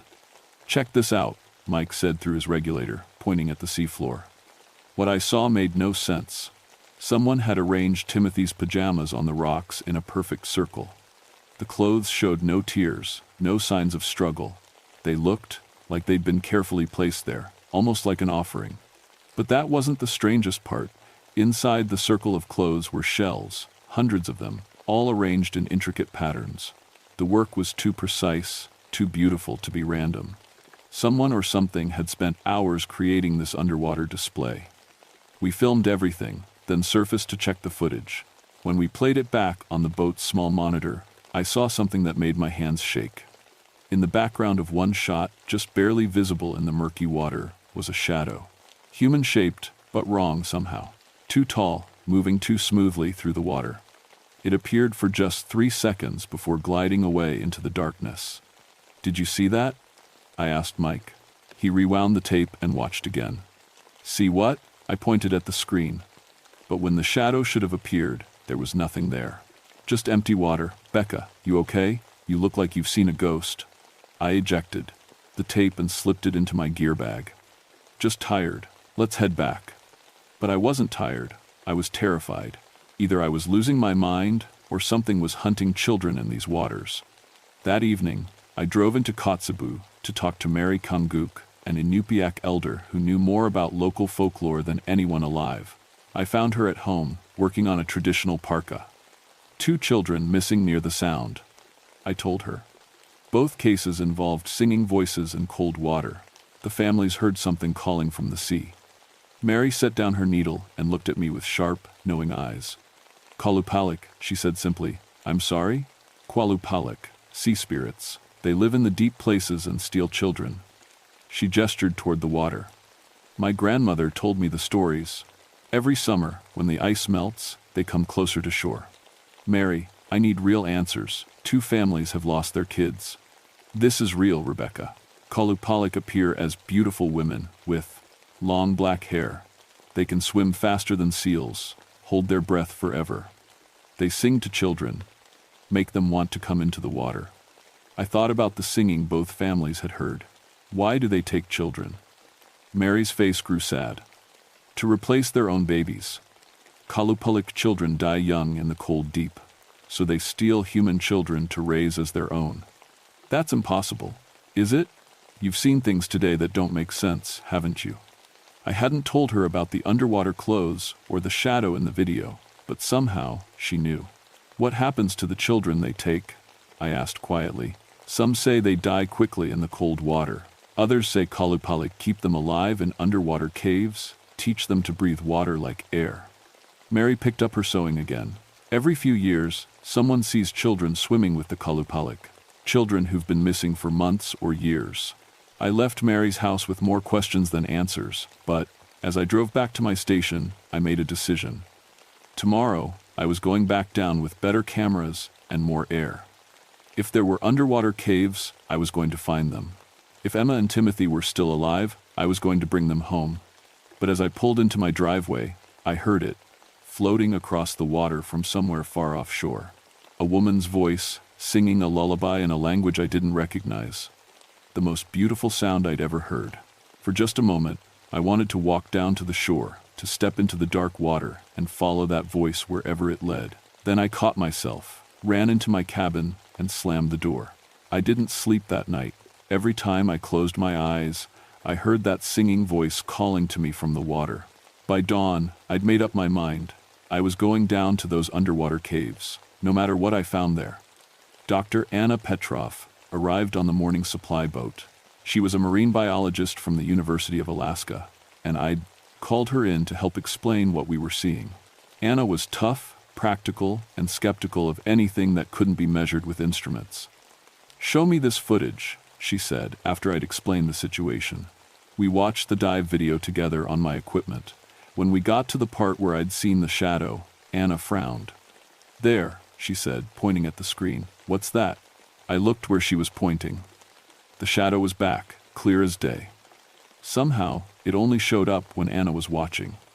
"You can see it?" "Of course I can see it. It's right there." She rewound the tape. "Looks almost human, but the proportions are wrong. Arms too long, torso too narrow." I felt a chill of relief. I wasn't going crazy. Mike Torres joined us for the dive. We went deeper this time, following the underwater rock formations toward what looked like a cave entrance about 60 feet down. The water was so cold now that even through our thick wetsuits, we were shivering. The cave mouth was bigger than it looked from above, tall enough for a person to swim through easily.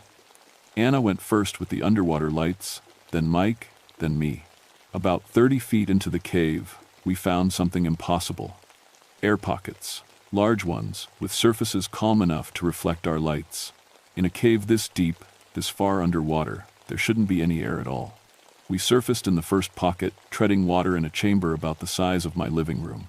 The walls were smooth, almost polished, covered in strange markings that looked like a combination of writing and pictures. "This isn't natural," Anna whispered. Her voice echoed strangely in the enclosed space. Mike was examining the wall carvings with his light. "These look old, really old, but they're too precise to be made by water erosion." That's when we heard it, children's voices, singing softly from deeper in the cave system. The same lullaby I'd heard the night before, but now I could make out English words mixed with what sounded like Inupiaq. "Emma?" I called out. "Timothy?" The singing stopped immediately. We followed the sound deeper into the cave, surfacing in pocket after pocket of impossible air. The water here was warm, actually warm, like a heated swimming pool. Bioluminescent algae on the walls gave everything a soft, green glow. In the fourth chamber, we found them. Emma Kowalski was sitting on a ledge of rock, very much alive. Her blonde hair was longer than it should be after only 3 days, flowing past her shoulders like she'd been growing it for months. She wore what looked like a dress made of woven kelp, and her skin had a faint, greenish tint in the strange light. "Emma," I called out, swimming toward her. She looked at me with eyes that seemed older than they should be. "You shouldn't be here," she said calmly. "Mother says the surface people bring danger." "Mother?" "Emma, your mother is looking for you. She's very worried." "Not that mother. My sea mother. She takes care of me now." Before I could reach her, the water around us began to move. Something large was swimming up from the depths below our chamber. Mike grabbed my arm and pointed down. Rising toward us was a woman, or something that looked like a woman from a distance. She had long, flowing black hair and pale skin. But as she got closer, I could see that her fingers were too long, ending in dark nails like claws. Gills fluttered along her neck, and her eyes reflected the green light like an animal's. "Kwalapulik," I whispered. She surfaced gracefully, not even breathing hard, despite swimming up from whatever depths she'd come from. When she spoke, her voice was the same beautiful singing voice we'd been hearing. "Surface dwellers," she said in perfect English. "You must leave this place. We're here for the children," I said, trying to keep my voice steady. "Emma and Timothy need to go home." "The Genma?" Kalupalik tilted her head, studying me. "Home? This is their home now. I have given them the gift of the deep waters. They will never grow old here, never know the pain of your surface world." "Emma," I called out, "don't you miss your parents?" For just a moment, the little girl's face showed confusion. longing. But then the Kalupalik sang a few soft notes, and Emma's expression went calm again. "I'm happy here," Emma said. "The water is warm, and I can swim forever." Mike was tugging on my arm, trying to pull me back toward the cave entrance, but I couldn't leave without trying to save her. "Where's Timothy?" The Kalupalik smiled, showing teeth that were too sharp. "He is learning to breathe water. Soon he will be ready to explore the deepest caves." Anna had been quiet this whole time, but now she spoke up. "How many children do you have down here?" "Not enough," the Kalupalik said sadly. "My own children died so long ago. The sea is cold and lonely without young voices." That's when I understood. This wasn't just about Emma and Timothy. This creature had been taking children for years, maybe decades, and somewhere in these caves, there might be dozens of kids who disappeared from around Kotzebue Sound. "I can't let you keep them," I said. The Kalupalik's expression hardened. "You cannot stop me, surface dweller. This is my realm." The water around us began to churn. Our air pockets started shrinking as water rose from below. Mike, Anna, and I barely had time to take deep breaths before we were pulled under by a current that felt like giant hands dragging us down. I fought my way back to the surface, gasping. Emma was gone from her ledge. The Kalupalik had vanished too. "We need to get out of here now," Mike shouted. We swam hard for the cave entrance, our lights cutting through water that seemed to be alive, pushing back against us. Something brushed against my leg. Smooth skin and long fingers. I kicked hard and felt my fins connect with something solid. We burst out of the cave and shot toward the surface, not stopping until we broke through into daylight. The three of us floated there, breathing hard and trying to process what we'd just seen. "Did that really happen?" Anna asked. Before anyone could answer, we heard a new sound from shore, screaming. A family was running along the beach, calling out a name. Another child was missing. 7-year-old Maria Santos had vanished from her family's tent sometime before dawn. Unlike the other cases, this time we found evidence of a struggle. The tent was partially collapsed, and there were wet handprints on the fabric. But the strangest part was the trail. Maria's footprints led from the tent straight into the surf, but mixed with her small tracks were larger ones. Adult-sized, but wrong somehow. The toes were too long, and there were strange marks between them like webbing. 3 children in 4 days. I said to Mike and Anna as we geared up for another dive, "This thing is getting bolder." Mary Kanguk had come down to the beach with us, bringing items she said we'd need. Traditional Inupiaq amulets and a carved whalebone knife. "Kalupalik are not evil," she explained as she handed me the knife. "But they are not human either. They think differently about right and wrong." "How do we stop them?" "You don't stop them. You make a bargain." Before I could ask what she meant, we were back underwater, diving toward the cave system. This time, we found the entrance guarded. 2 more Kalupalik floated at the mouth of the cave, their long hair drifting in the current like seaweed. They didn't try to stop us, but they followed as we swam into the cave system. I felt like we were being herded somewhere specific. The deeper chambers were different now, bigger, filled with warm, clear water and that strange green light. And they weren't empty. Children floated and played throughout the underwater rooms, dozens of them, ranging in age from toddlers to teenagers. Some looked like they'd been underwater for days, others for years. They all had that same greenish tint to their skin and hair that grew too long and moved too freely in the water. But they were breathing. Actually breathing underwater, like it was the most natural thing in the world. "Dear God," Anna whispered through her regulator. "How many are there?" I counted at least 20 children in the chamber we could see, and there were passages leading to other rooms. Some of the older kids looked familiar. Faces I remembered from missing person reports going back 10 or 15 years. In the center of the largest chamber, on a throne made of polished coral and whale bones, sat the oldest Kalupalik I'd seen yet. Her hair was white instead of black, and her skin was covered in intricate patterns that looked like scales. She had to be ancient. Emma, Timothy, and Maria floated near her throne, along with several other recent additions to her underwater family. The ancient Kalupalik spoke without moving her lips, her voice somehow reaching us through the water. "Surface dwellers, you have come to take my children." "They're not your children," I managed to say through my regulator. They have families who love them. Love? The creature's laugh was like whale song. I have loved them for longer than you can imagine. I have kept them safe from war, from sickness, from the cruelty of your world above. She gestured to the older children floating nearby. Ask them. Ask if they wish to return to a world that would let them grow old and die. One of the teenage boys swam forward. I recognized him from a missing person poster I'd seen years ago. David Kapianek disappeared in 1978. I remember being scared, he said, his voice carrying perfectly through the water. I remember being cold and hungry sometimes. Here, I'm never afraid. Never in pain. David, your parents never stopped looking for you, I said. His expression flickered with something that might have been sadness. My parents? Are they still alive? The ancient Qualupalik sang a soft note, and David's face went calm again. The surface world is gone for me. This is my home now. I felt sick. These children weren't just physically transformed. Their memories, their connections to their old lives had been altered somehow. Let the young ones go, I said to the ancient Qualupalik. Emma, Timothy, Maria, they haven't been here long enough. They can still remember their families. And in return, Mary had prepared me for this. What do you want? The creature smiled, showing rows of sharp teeth. One adult. Someone strong enough to survive the change, intelligent enough to help me care for the little ones. Someone who understands both worlds. She was looking directly at me. Becca, no, Mike said through his regulator. But I understood. This wasn't just about rescue anymore. It was about making a choice between the certain death of 3 young children and the unknown fate of one adult who'd volunteered to take that risk. If I stay, you let all 3 children go back to their families? The young ones, yes. The others have chosen to remain. I looked at Emma, Timothy, and Maria.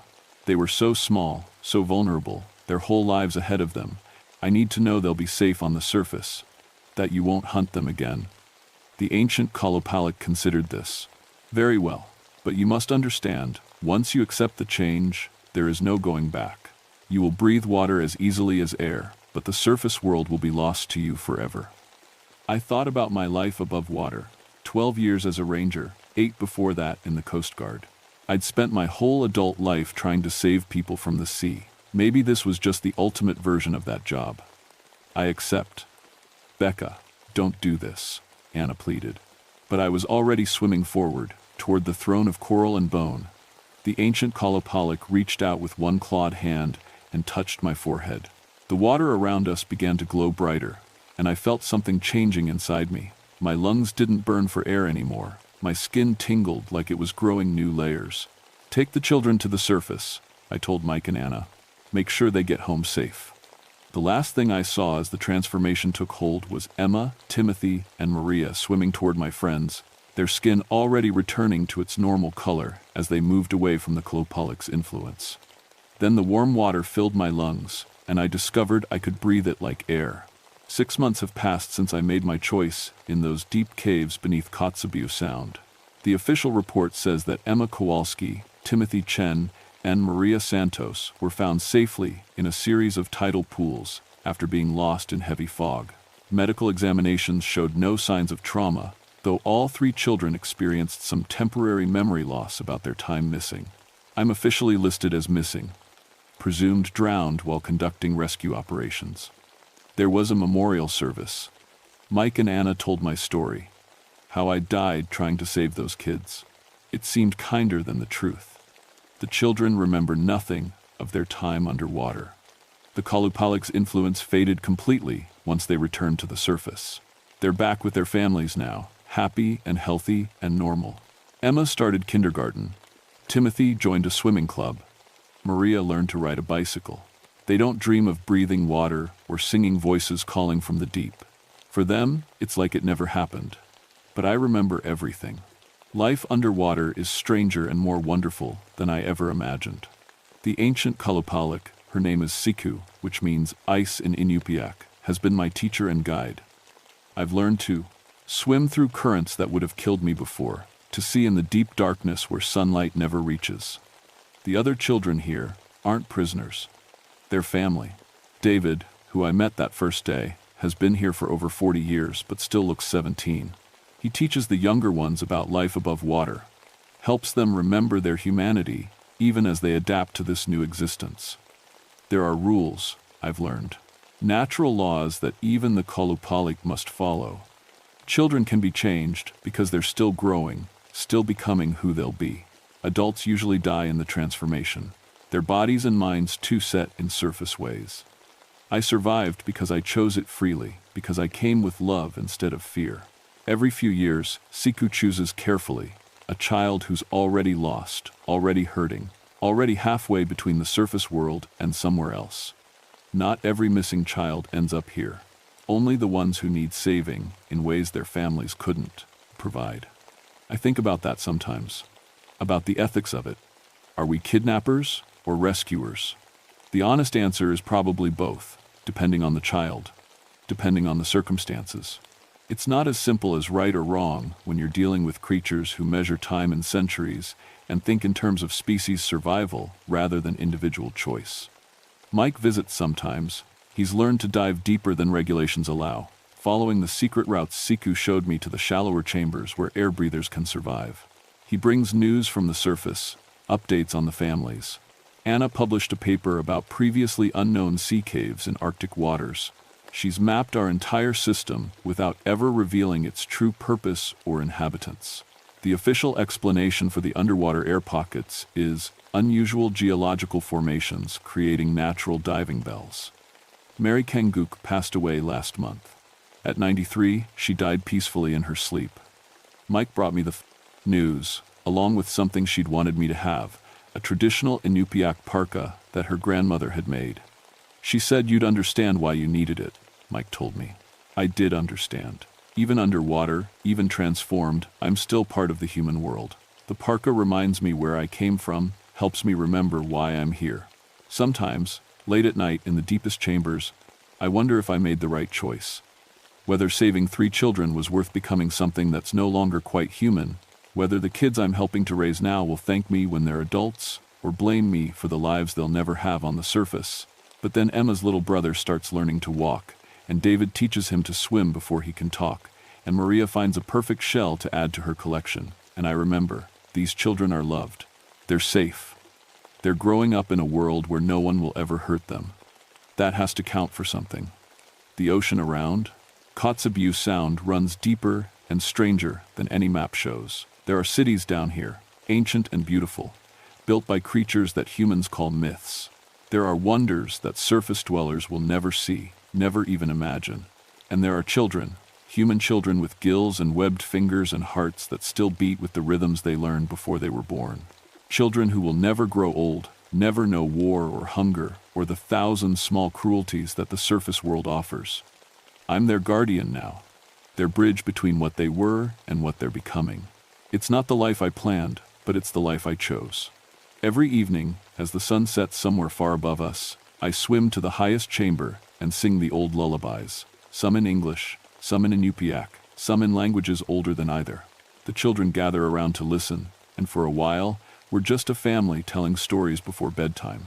And if sometimes a lost child hears that singing and follows it down into the warm, safe darkness, well, that's not always a tragedy. Sometimes it's a rescue.